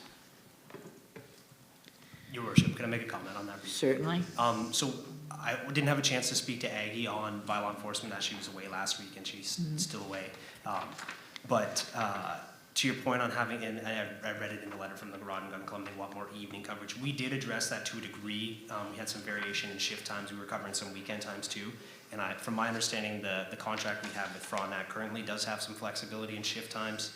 Whether we move forward with that or not is not my decision at this time. I know that's kind of a budget discussion item, but I think that's certainly something we could always consider. But that has been discussed in the past. Maybe it's something we changed to 2 nights a week. I know we were doing about 1 night a week last summer. So that was happening. It just maybe wasn't the frequency we needed. And if it's always Wednesday or always Tuesday, people will eventually catch on, or that's how the world works. But yeah, just so everyone's aware. Thank you. Okay.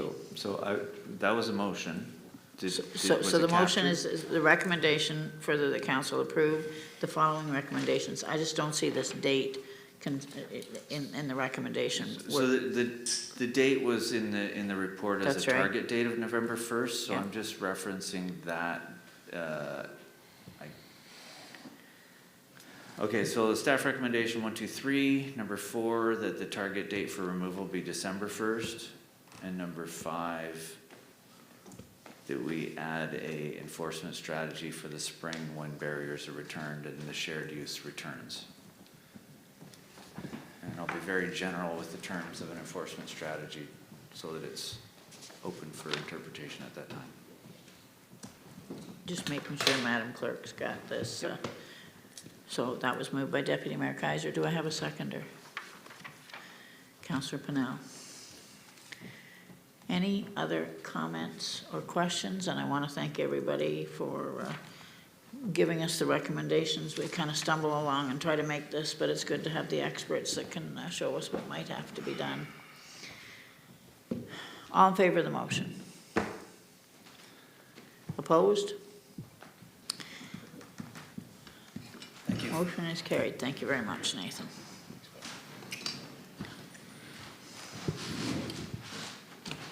Compensation update overview. Are you taking this? Thank you, Mr. Worship. Vincent? I'll kickstart this conversation. We were asked by council to come back with a consolidated report based on some discussion on the 9th of August and then subsequent discussion on the 13th of September with a detailed analysis of what we've done in terms of the compensation report, steps we've taken, so that council had a complete view both from a procedural standpoint and from a costing standpoint. I would turn it over to the clerk to be a little bit more prescriptive in terms of what could potentially be tidied up in terms of legislative procedural work. And if there are any questions in terms of the process or the dollar figures, I would turn to either the Director of HR or through to the Treasurer. Through your worship, as noted in the legislative implications portion of the report, while it is not an urgently pressing issue, we do currently have two slightly contradictory motions on the table. And under Council's procedure bylaw, a contradictory motion should not be introduced unless the process to reconsider is followed. So procedurally, the preferred thing to do would be to reconsider and rescind Resolution 41622, which was to defer a decision on this bylaw until the next term of council, and then council may either rescind first reading of that bylaw and make it go away, or give second reading and adopt it. As noted in the report, either way, that bylaw really was just to create a public document and officially tie that grid to the compensation bylaw for reference when it is next reviewed. The intent of council's direction was established on August 9th and has not been changed. Okay. Any questions of the clerk as the procedure with that? Go ahead, Councillor Norrie. I'm just curious, in the past, we've stood things down to later dates. Why is this one illegal? I'm conflicted over this whole thing, so I just like to get my brain straight. Through your worship, it's not that you can't defer a decision. It's that on August 9th, a resolution was passed that said, do this thing and it's effective September 1st. And then on September 13th, the resolution was passed that said, wait, we don't want to finalize this bylaw yet until the next term of council, but those two resolutions are in conflict with each other. It's not, normally council can absolutely defer a decision. It's just because those dates are in conflict, if that makes sense. Thank you. Okay. Councillor Richardson. But the other option would be to rescind the resolution of August 9th. Would that not resolve the conflict that currently exists? Through your worship, that is also technically an option. Again, I will point out that the procedure to reconsider a motion or rescind a motion is that motion must be made by a member who originally sided in favor of the motion, and it does require 5 members in order to pass. And just to follow up, your worship, and that would be the same as the resolution that we dealt with to stand it down? Yes. Either way, any motion to reconsider does require a minimum of 2/3 majority, which in this case is 5 members. Thank you. Council's wishes here. Are we going to discuss the procedural part of it, or should we discuss the report itself? Well, I guess that would be up to you. Somehow we have to get these conflicting resolutions. We have to make this straightforward, open, and transparent. So, I mean, we've discussed, and I'm gonna say this out loud, unless you're not getting all the information I am, or everybody is. We have discussed it up, through, over, in, and out. But if you have more questions on it that can be answered by either Mr. Fisher or our CAO, we're happy to listen to them. Well, like I say, I think we've got 2 issues now. We have a procedural issue, and then we also have a report that we need to discuss. As far as procedural issue, I think what we heard at the last resolution with standing the matter down was there was an interest to stand the matter down until the new term of council. in order to do that, we'd have to rescind the original resolution and stick with the secondary resolution, which happened at our last term of council. I'm not sure whether it would be advantageous to deal with the procedural issues first, or would it be advantageous to deal with the contents of the report that we received and then try and deal with the procedural issues? Of this report you're speaking Of to, this not the report we're talking- original report? This Okay. report that we have in front of us tonight, yes, Your Worship. Madam Clerk, I know, wants to say something here. Through your worship, I would just say if there are any questions about the report, I think it would be better to address those now, as that may impact whatever procedural resolutions are going to be made. There's your answer. Okay, you wish to speak again? Just for clarity for those that are watching or those that are in the body of the chambers, on the Appendix 2 where it suggests the new salary grid, it has Greater Napanee, and then it has 22 salary grid, and then it has in brackets P60. Is there an explanation as to what the P60 is?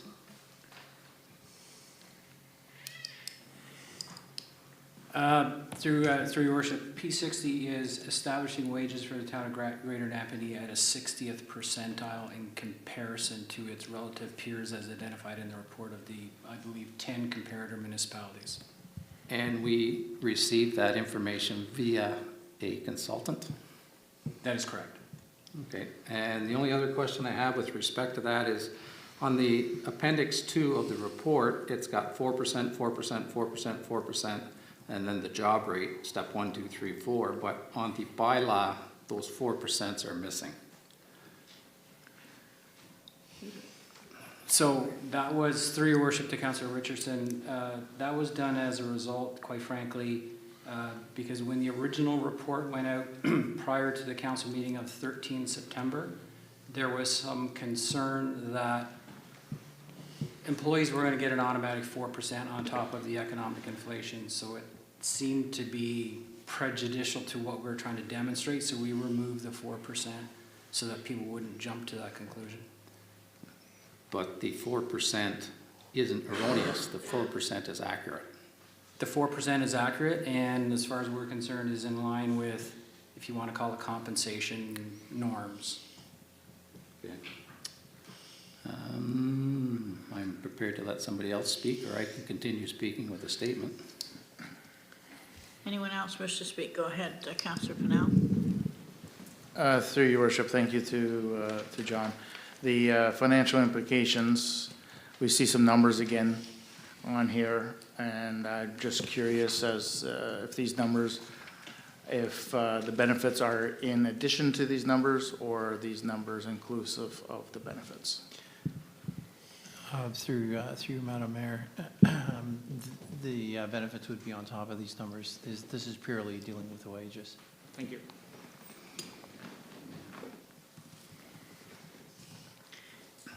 And I'm just going to ask, when we do budget, Paul, when we do budget and we're speaking of wages and salaries and so on, is it one line, and what we pay in benefits to our employees, is it a separate line item? The term benefits as used in the town of Greater Napanee is slightly different to other municipalities and can sometimes be confusing, because what's involved in benefits is not just benefits, but it's the town's portion of CPP, and EI and EHT, and some of those regulated amounts that need to be paid. I'm sorry, Madam Mayor, could you repeat the question? So is that a separate line item from wages and salaries in our budgeting and in our financial returns? It is. As far as our financial information returns, it's a single line because it just comes to staff costs. In our budget process, it's two lines. 2 lines, okay. But what we do in the presentation is we shrink it down to just one line, but if council wishes, we can always break that out. Yep, okay, no, just wanted to be sure, thank you. Councillor McCormack, oh, sorry, who else had their hand up? Oh, Councillor Norrie, go ahead. Just so I understand, just for the public, because the public, as we know the way the economy is, are hanging by the skin of their teeth with some financial problems. is it 40,000 or is it 30% more than that, counting the benefits? Because they have to be in OMERS, which for the public's sake is a retirement fund that is legislated that municipal employees are in, and the town pays some money toward it. The more money they make, the more money goes in. Is that included in that 40 or 39,000, or is it above that? Through you, Madam Mayor, as I mentioned to Councillor Pennell, that way the benefits would be on top of that. So the figure is more like 60,000 instead of 40, ballpark. I mean, I don't. 55, yeah. Thank you. Councillor McCormack? Thank you, Your Worship. The wages, the benefits, EI and all that, is that all within the 2.95%? As through you, Madam Mayor, as presented on, I believe it was August the 9th, that was the promise of staff to be able to bring it in within the 2.95%. So, that's correct. just to continue, so if this is approved, it has to be held within 2.95%. That's the maximum.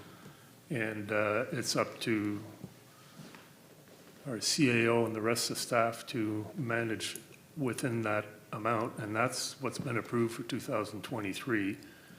And then the next council will be able to approve whatever the budget increase, the tax increase and the budgetary restraints are for 2024 and so on. But just to be clear, all the movement within salaries and wages is going to be restricted to 2.95%. That's what's available, correct? If I may, for clarification, the original bylaw to which we were appending this grid clearly states that it's the responsibility of CAO to ensure that any increases to the grid are within budgetary constraints. So that's always been there. Okay. Go ahead, Councillor Richardson. Thank you, Your Worship. There's a lot of good information, a lot of good human resources information in here, and I don't want to throw the baby out with the bathwater. But the bottom line is that what we're going to do, and correct me if I'm wrong, is we're going to put all of our employees into the right spot. I'll suggest that with our old grid, the majority of our employees are at number 5, step 5. They're at the top end of the grid. And that's just an assumption on my part, but I would have to think, because this grid is 2 years old, that the majority of our employees are at the step 5 or the top end of the original grid. What's going to be suggested, I believe, is that when we put our employees into the new grid, they're going to go to step 1. And then over the course of 4 or 5 steps, 4 steps, I guess, they're going to work their way up. So they've gone from the top of the grid to the bottom of the new grid, which is where we run into the 4%, 4%, 4%. Where I struggle is that it's a 4-year process possibly with respect to an evaluation, which is all going to fall into the next term of council. Coincidentally, 4 years. What concerns me is that this council may tie the hands of the next council with respect to the 4%, 4%, 4%, 4%. In order for the next council to control this, and we've been told that we can control it through budgetary restraints, what has to happen is that prior to the budget meetings, all of the evaluations of all our staff have to be done, and we have to be advised each year at budget meetings as to what that increase is going to be. It's going to put the next term of council in a very awkward position, because we're going to have to make a decision as to whether we give our employees a raise or whether or not we fix a road. And that, to me, isn't fair to the employee, and that, to me, isn't fair to the council. Council, or the employee, is working hard. And I know that the information received is not everybody is going to get to that step, but knowing the vast number of employees that we have, I think they will. And so we're probably going to look at the high end of that as opposed to the low end of that.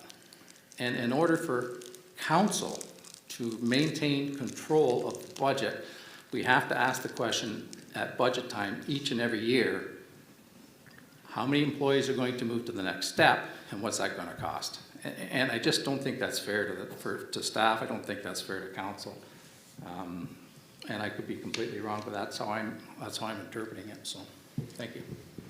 Just if I may, for clarification, and this is all good discussion. So when employees move to a grid, I'll use CAO for example, right? So some of the positions within the town of Greater Napanee, let's say there's, I don't know how many, I think there's 15 different levels. Some of those are grossly underpaid. Some of them are actually overpaid, right? So some of the people will red circle and say, you're not going to get a pay raise. And in actual fact, when we hire your replacement, you'll start at a lower rate of pay than the incumbent. So some of your pay rates, because they've been evaluated, so when you went out and hired a CAO, you had done a market analysis. So I land pretty close to that market analysis. So when I get moved to the new grid, I may start at the beginning, but there are other people that when they move to the new grid, they may already be in grid at the highest level. So there's not much movement for them. So I think it's a difficult conversation to say that everybody's going to move from the old grid and start at step one of the new grid. They all sort of fit in, and what we try and do is we try and peg them such that they fall in a grid closest to where they are right now, but with an element of progression. So that's the first issue. And Michael, correct me if I'm wrong on any of this stuff. The second point would be, I think we've made the decision based on these numbers that it's important to get folks into that right structure. So what we've said is, here's the cost of getting into the structure, and that because of the original resolution of council was said fitted into the 2.95%, I think we've settled on the fact that there's going to be no movement in 2023, right? Then, based on the fact that we are going to implement a performance regime that we've never had in the past, it's always been based on people got raises or moved in the grid, and I don't know how, but they did. We can easily say by the time, this time next year, when you hit September, October, we will have gone basically almost 2/3 of the way through a performance cycle where we can start saying to council, this is what we think it could look like, right? Because we will get into, the establishment of priorities based on the strategic plan that you have in front of you. So it's an ongoing discussion. And I think, quite frankly, that is good work. So when you represent the work that's done by staff versus the work to be done on a road, this is good work that staff is doing in terms of making sure that performance regime is done, is in place, and that we do that work. So, yeah, it's extra work to be done, but I think in the long run it pays off because it allows us to properly motivate, to compensate, and at the end of the day to be able to move people into different positions if we have to. So it's not a 1 + 1 = 2, and it's a complicated thing, especially when we, to my chagrin, and I've talked to the treasurer about putting numbers in a report, at 3,520, because none of those numbers in that report are right. I got in trouble once when I said this in a department, because they're all based on assumptions, right? We've already lost people to other municipalities, other departments or other levels of government that are costed in this report. So the report's not accurate to the penny. It's in that ballpark. It's to give you an idea that it's $30,000, not $120,000. So we take it very seriously in terms of the original direction that was given to staff on the 8th of August, 9th of August. This is moving everybody in within the 2.95, and I think we realized after that given we've already started the budgetary process for next year, and with the prescribed 2.25% and other stuff that's in there, which we'll present to council, I think the week of October 17th, that we're not going to be moving anybody in steps this year, based on our initial assessment. Go. Thank you, Your Worship. And I can appreciate that. My concerns aren't necessarily for 2023. It's for 2024, 2025, and 2026 is where my concerns are. And like I say, there's a lot of good information here about putting people into the grid and putting them into the right spots. My concern is handcuffing the next council with some fairly substantial increases with the 4%, and then of course we know that the 2.25%, which really shouldn't, it shouldn't be part of this conversation, but it is because it is going to be a raise.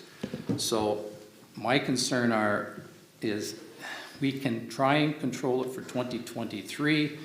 I'm not sure how we can control it for 2024. And again, I mean, I've stated this right from the start that this is a budgetary issue that really should be addressed by the incoming council. I mean, we're less than 4 weeks away from an election here now. So those are my concerns anyway. Thank you. Go ahead, Councillor McCormack. Thank you, Worship. The initial motion I supported, and then before, when the bylaw was written and the 4% was shown, there was a lot of flack, and I was concerned, and I put questions to Michael Fisher about possible multiple sizable raises, and technically it is possible. It would have been nice if it had been able to be put off until the next council. I think we're in a difficult situation. But that being said, I know commitments have been made. And after our previous discussions that we can't go into in detail, and based on the fact that I'm satisfied that it's limited to the 2.95%, which is controlled by council. And it'll be controlled by council in 2024 and 25 and 26 when the budgets are established. I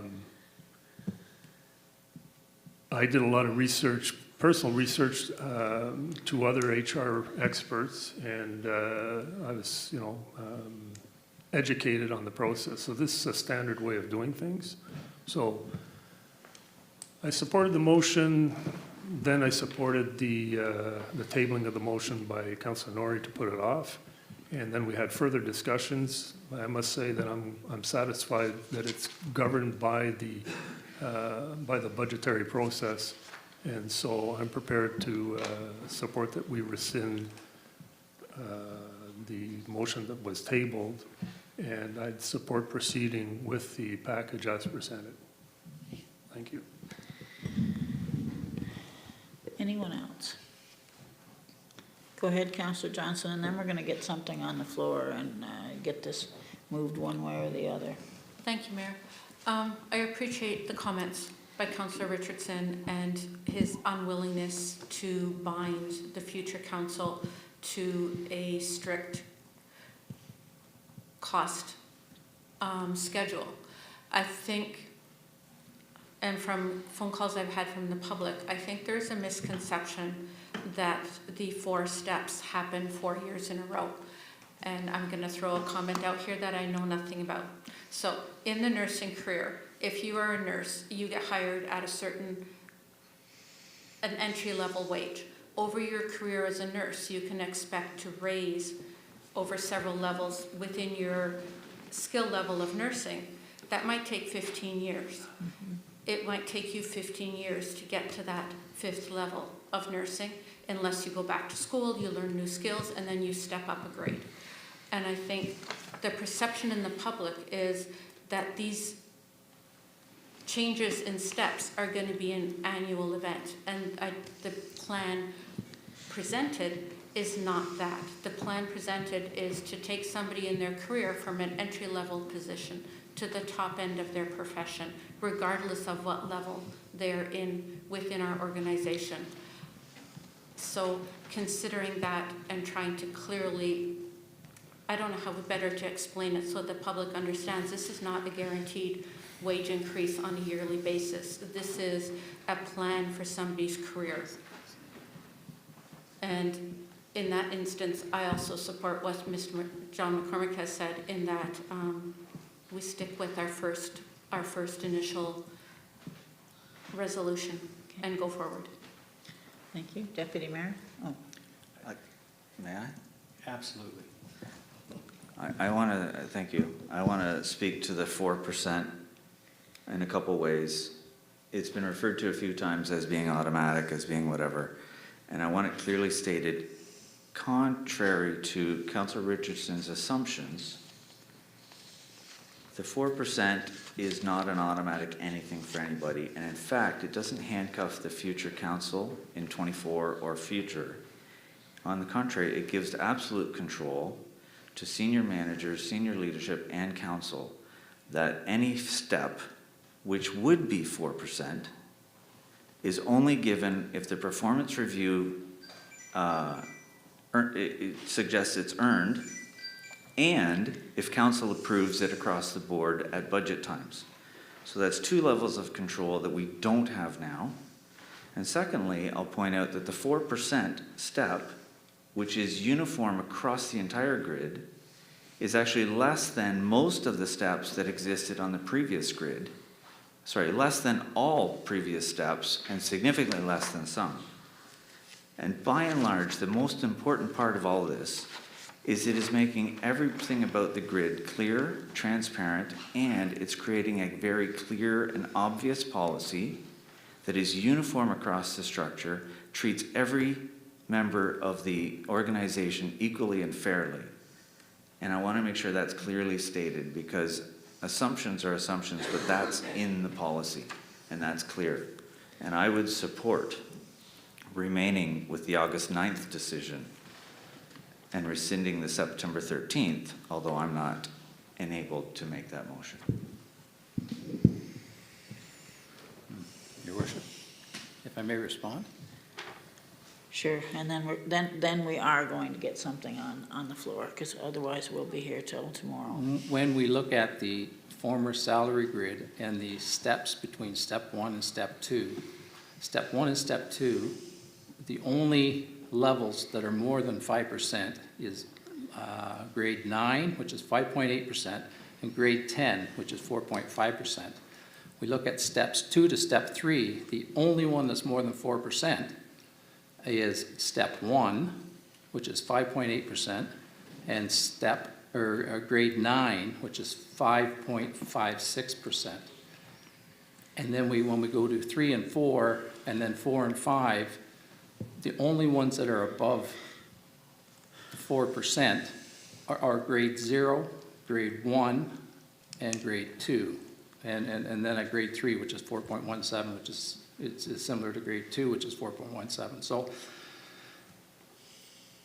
the statement that the 4% is less than the previous grids, I don't think is accurate. And I'm looking at the grade chart right here. So yes, there are some assumptions, and yes, we have to be cognizant of it, but that isn't accurate. And I just am not prepared to rescind the motion of our last meeting to make this happen at this time with this council. Thank you. I stand corrected. So, Madam Clerk, do you want us to deal with what is before us first, or the procedural first? We've had the discussion so just so that we've got everything in sequence, what would you prefer us to deal with first? We do have to straighten it out according to the report. You would like to see us, depending on what council wishes to do, we would have to rescind 416-22. The motion must be made to rescind by someone who voted in favor of it. Yes. Did we have a recorded vote on it? We did. Okay. So we know, and seconded by a person that voted in favor of it.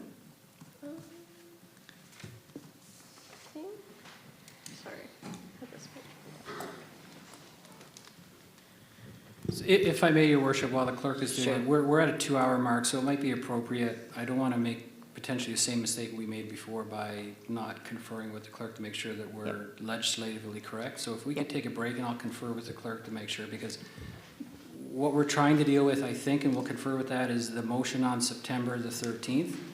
If we rescind that motion, basically all we've done is we've taken out the requirement to append a grid to an existing bylaw. Okay. So that's that first issue. and then we'll deal with the issue of August 9th. But if I So can suggest we take a break. I'm going to call a 10-minute break, please.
benefit.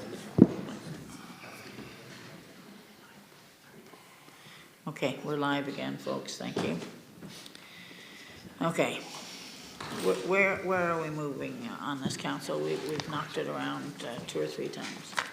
Somebody put something on the, Councillor McCormack. Thank you, Worship. To reiterate, after the initial motion and then the issue of the bylaw, having additional information that caused a lot of concern and questions, and then having it tabled, we're back here tonight.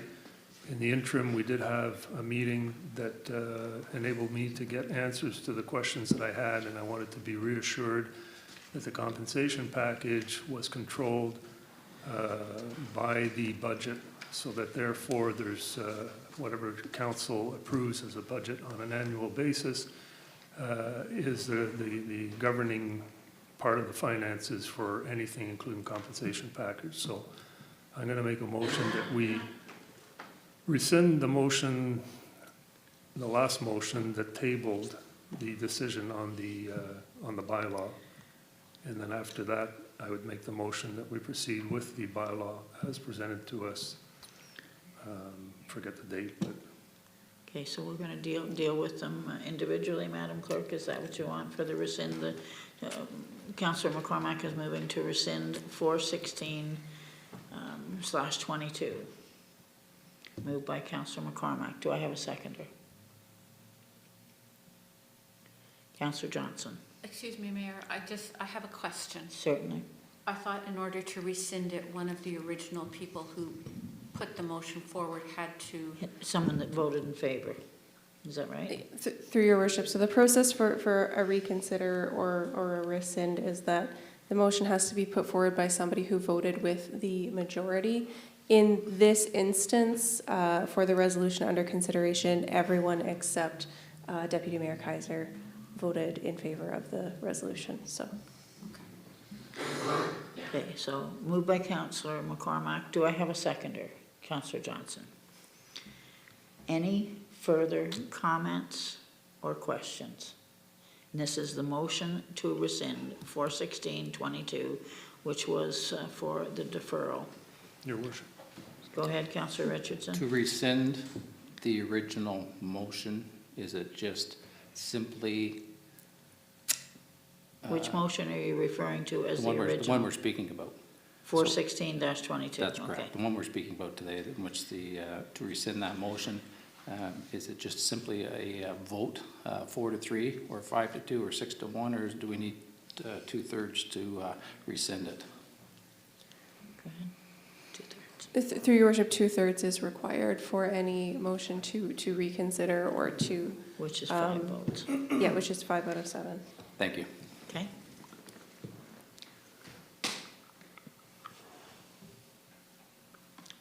Does all of council get to vote on it would be my next question. So Yes. Councillor Kaiser can, Yes. or Deputy Mayor Kaiser Yeah, they can just vote on it. can't be the person who Okay. puts the motion on the table. All right, I'm going to call the question. Nobody's asked for a recorded vote, so I guess obviously we don't want it. All in favor, sorry, if you want it, say it. I was going to suggest we've had a recorded vote on this since the start, so why wouldn't we, I guess? Okay. Madam Clerk? Right. And I do think it's a good idea to have one. Councillor Ward 1? Yes. Councillor Ward 2? No. Councillor Ward 3? No. Councillor Ward 4? No. Councillor Ward 5? No. Oh, yeah, sorry. Yes. Deputy Mayor? Yes. Mayor? Yes. But it's defeated. So because we did not get 2/3, that motion is defeated.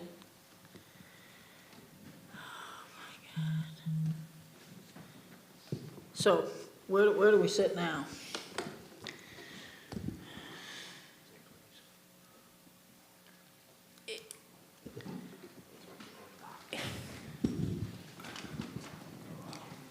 If I may, Your Worship, I believe we sit in a place where we have tabled or we've put forth the publication, simply the publication of the grid to bylaw 2020, whatever that number is. So basically that will go to the next term of council to actually publish it. And the compensation as voted on August 9th stands. So unless that's rescinded.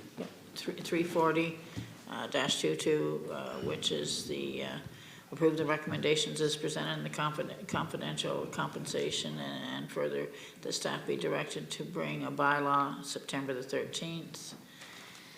So what will be looked at will be, that bylaw will be looked at by the next council. Yes. Correct? Okay. Yeah, the intention with this was just to try to clean up the minutes for some clarity, but the original resolution does stand unless another motion to change that direction is made. Go ahead. Did we not, in the original motion of August 9th, request that a bylaw to confirm to be passed, and that hasn't happened? So where does that legally put us? Through your worship, the bylaw, as stated in that resolution, was for the intention of making that salary grid public, but the bylaw was not a requirement to put those compensation report recommendations in place. The resolution of council on August 9th was sufficient to do that, and that work has been done. So that resolution will stand unless a different resolution is made. Answer your question? Sorry. I have the resolution from August 9th in front of me, and it reads, to bring forth a bylaw on September 13th to formally adopt the revised wage schedule and a public meeting. So it doesn't confirm the rest of the contents, only to adopt the wage schedule formally. So I'm just saying that actually I fully agree with what the clerk just said, that the clear direction was given in the 1, 2, 3 of that motion, and the further was just to have a bylaw to make it public. And again, one more legal question, Your Worship, but does not the bylaw supersede the resolution? And that's why we requested to have the bylaw done? Through your worship, because if the bylaw had been passed, it would supersede the resolution. Because no bylaw has been passed, you have two resolutions of equal weight, and the initial resolution gave very clear and specific direction. It did not require a bylaw. The only reason that the bylaw, as outlined in the report, was brought forward was to make sure that the wage schedule stays attached to this compensation bylaw, because this compensation bylaw needs to be redone next year when it expires. Okay.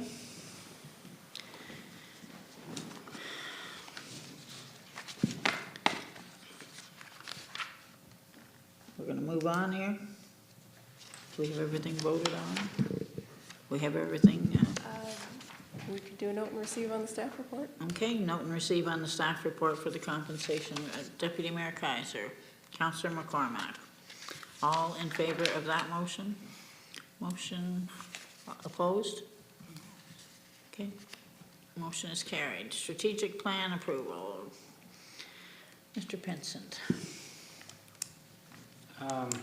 Thank you, Your Worship. We've been at this since January of this year. What you have in front of you now is, I think, a 15 or 16 page strategic plan with an accompanying document which outlines how we are going to start articulating priorities along 5 strategic outcomes. I don't think there's anything earth-shattering in terms of what we found with the consultant, but what it does do quite succinctly is in one document outline what we should be doing over the next 4 or 5 years. At least there's 3 years of detailed priorities. So I would ask council to endorse that such that staff can start using this as as a framework for the establishment of priorities, which we will set forth as we get into budget discussions. And it will also be a document, as we've talked previously about performance management with our people, is that, you know, they will be given priorities associated with our strategic priorities, and that's how they'll be managed in terms of their performance. Happy to take any questions if there are any. Any questions of Mr. Pinsent on the report? Deputy Mayor? I would just like to comment that this document and the two documents, in fact, I've seen a very similar process undertaken and documents arrived at used in the county, and on a regular basis as things came before us at council, every activity, every new activity, every project started, grant sought, and all the rest of it referred back to this document. It was a great guiding document for the staff at the county level, and I'm very pleased to see. I think this was very good. I think it yielded a lot of good things. The 5 key objectives, I think they're called. It's a very clear and simple document, I think, that helps staff to make sure that we're following with the vision that this council and the public who contributed provided for them. So I think it's a great document. I fully support it. Thank you. Councillor Richardson. Thank you, Your Worship. I'm going to agree with the Deputy Mayor on this. It's a really good document. There's a lot of generalities into it, but I think going forward we can incorporate some specifics to it. And what I would like to see or hope to see is that this document be presented to the incoming council as a guiding document so that they're aware of it, because if those folks aren't sitting around this table now, or those folks aren't watching, it could slip through the cracks. And I mean, it is a good document. And there's a lot of stuff that's in here that's we've already done. And so I think we're heading in the right direction with it. And like I say, I think once we put some specifics to it, I think it is a good guiding document. So. If I may, to Councillor Richardson, you know, some of those things have to be relatively general. You don't want to tie somebody's hands over, you know, 2 to 3 years, right? But this will be the framework around as we start talking about budget 2023. This will be the sort of jumping off point that we use in terms of doing that. So to say not only next council will be briefed on it, but it'll be given to them at all opportune times in quarterly updates, and everything will be hinged upon this strategic plan. Perfect. Thank you. I think too, Councillor Richardson, it'll be a core part of the training for the new council, just as it was when we started, except I think we had 52 things on our list, and this is a much more concise. Stacking chairs and such. I guess you could look at it that way. So, did I get Deputy Mayor? Motion to endorse. I'll second. Seconded by Councillor Norrie. All in favor of that motion? Motion is carried. Bylaws, and we'll skip over bylaw 12.1 and we will go to bylaw 12.2. Just get it here in front of me, which is a bylaw 12.2 to appoint a joint compliance audit committee and to adopt terms of reference for the 2022 municipal election. Read a first and second time and finally passed this 27th day of September 2022. Councillor McCormack, Councillor Norrie. Comments or questions? All in favor of the motion? Motion is carried. Thank you.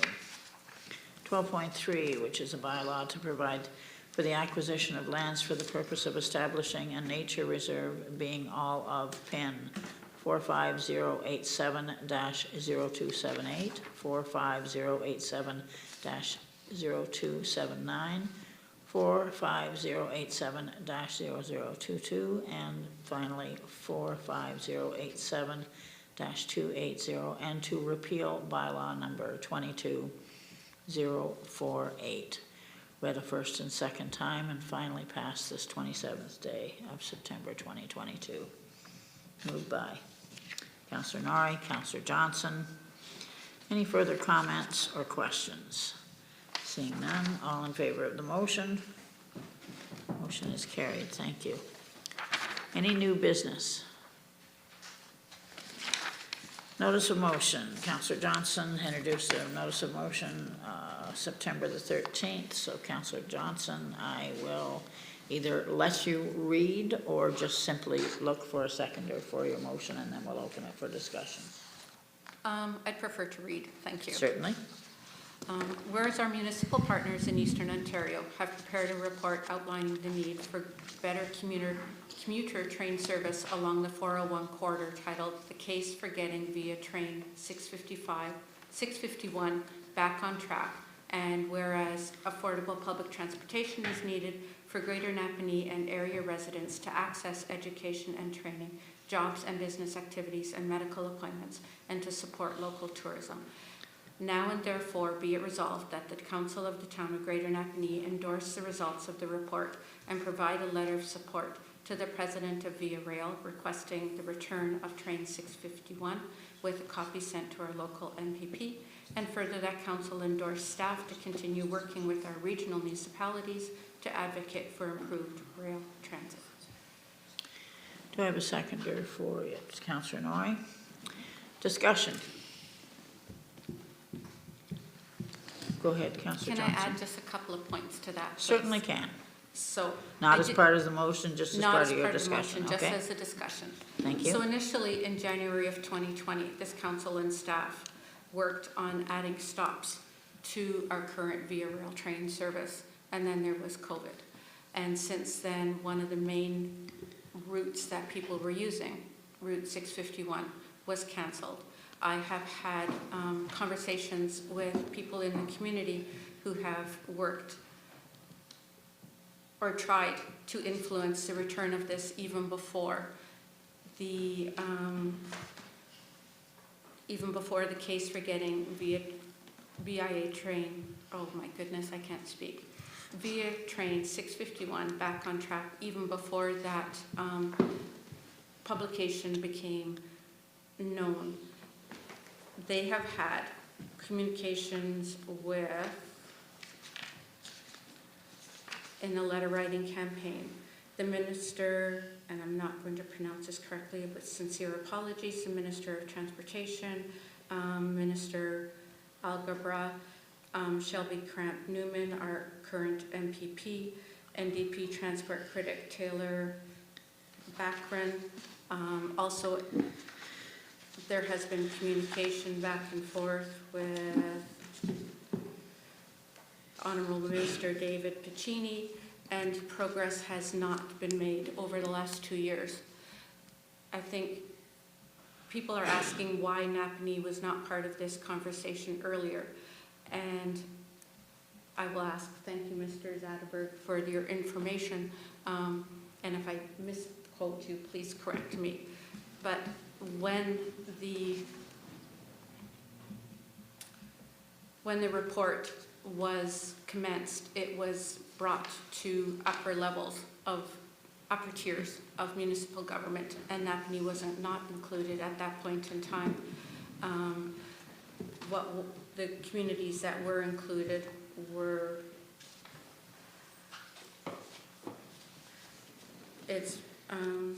sorry, too many papers. The counties of Northumberland and Hastings, the cities of Kingston, Belleville, and Quinte West. And I think it's incumbent on us as a community to join the fight to get this rail service back. When I initially spoke about this at the last council session, I had said we also need additional stops, but I think we need to start one step at a time, and our first step would be to get this morning train back on. So I would ask for your support in that. Thank you. Comments or questions? Direction? It did come to the upper tier. You're 100% right. I was just trying to, and I still can't get the attachment to open, but there is the case for getting Via Rail 651 back on track. I still can't get it open for some reason. But it has also come up, of course, at Eastern Ontario Wardens Caucus. because it is that, and I think that they need to be fighting much more for that than they do this super speed line. The GTA and all those areas are getting huge highways and so on. Let's have our train. I know several people that depended on that pre-pandemic, that they had passes for Via Rail that they were going in 3 days a week. And because of the good Wi-Fi, they could work all the way in and all the way out. And then the other days they were working from home. Now these employers want people back in the office. And just, I think the earliest train that I saw that went out of even Kingston on a Monday through Friday is 7:30, which of course is far too late. I think this one used to pull out at just before 6 o'clock, if I'm not mistaken. So it was perfect for working. So I would certainly support your motion. How would you like us to proceed with adding our support? In the motion, I had suggested that council endorse staff to continue working with our regional municipalities to advocate for improved rail service. Okay. And we can also send the letters to the president of Via Rail and our local MPP once again, and see if we can get forward motion on this. Okay. Everything you need, okay? If there are no further comments or questions, all in favor of the motion? Motion is carried. Yes, you're in favor of that? Thank you. Any statements by members? And thanks for bringing it forward, Councillor Johnson. It is important to us. Any statements by members? Closed session. I need a motion to rise and report from closed session of September the 19th, please. Deputy Mayor Kaiser, Councillor Pennell, all in favor of that motion? Motion is carried.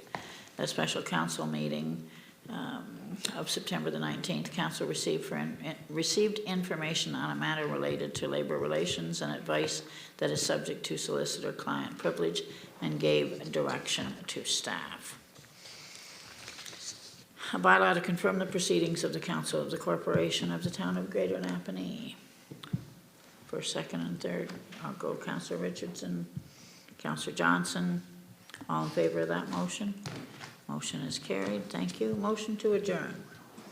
Deputy Mayor Kaiser, Councillor McCormick, all in favor of that motion. Motion is carried. Thank you, everyone, and have a nice evening.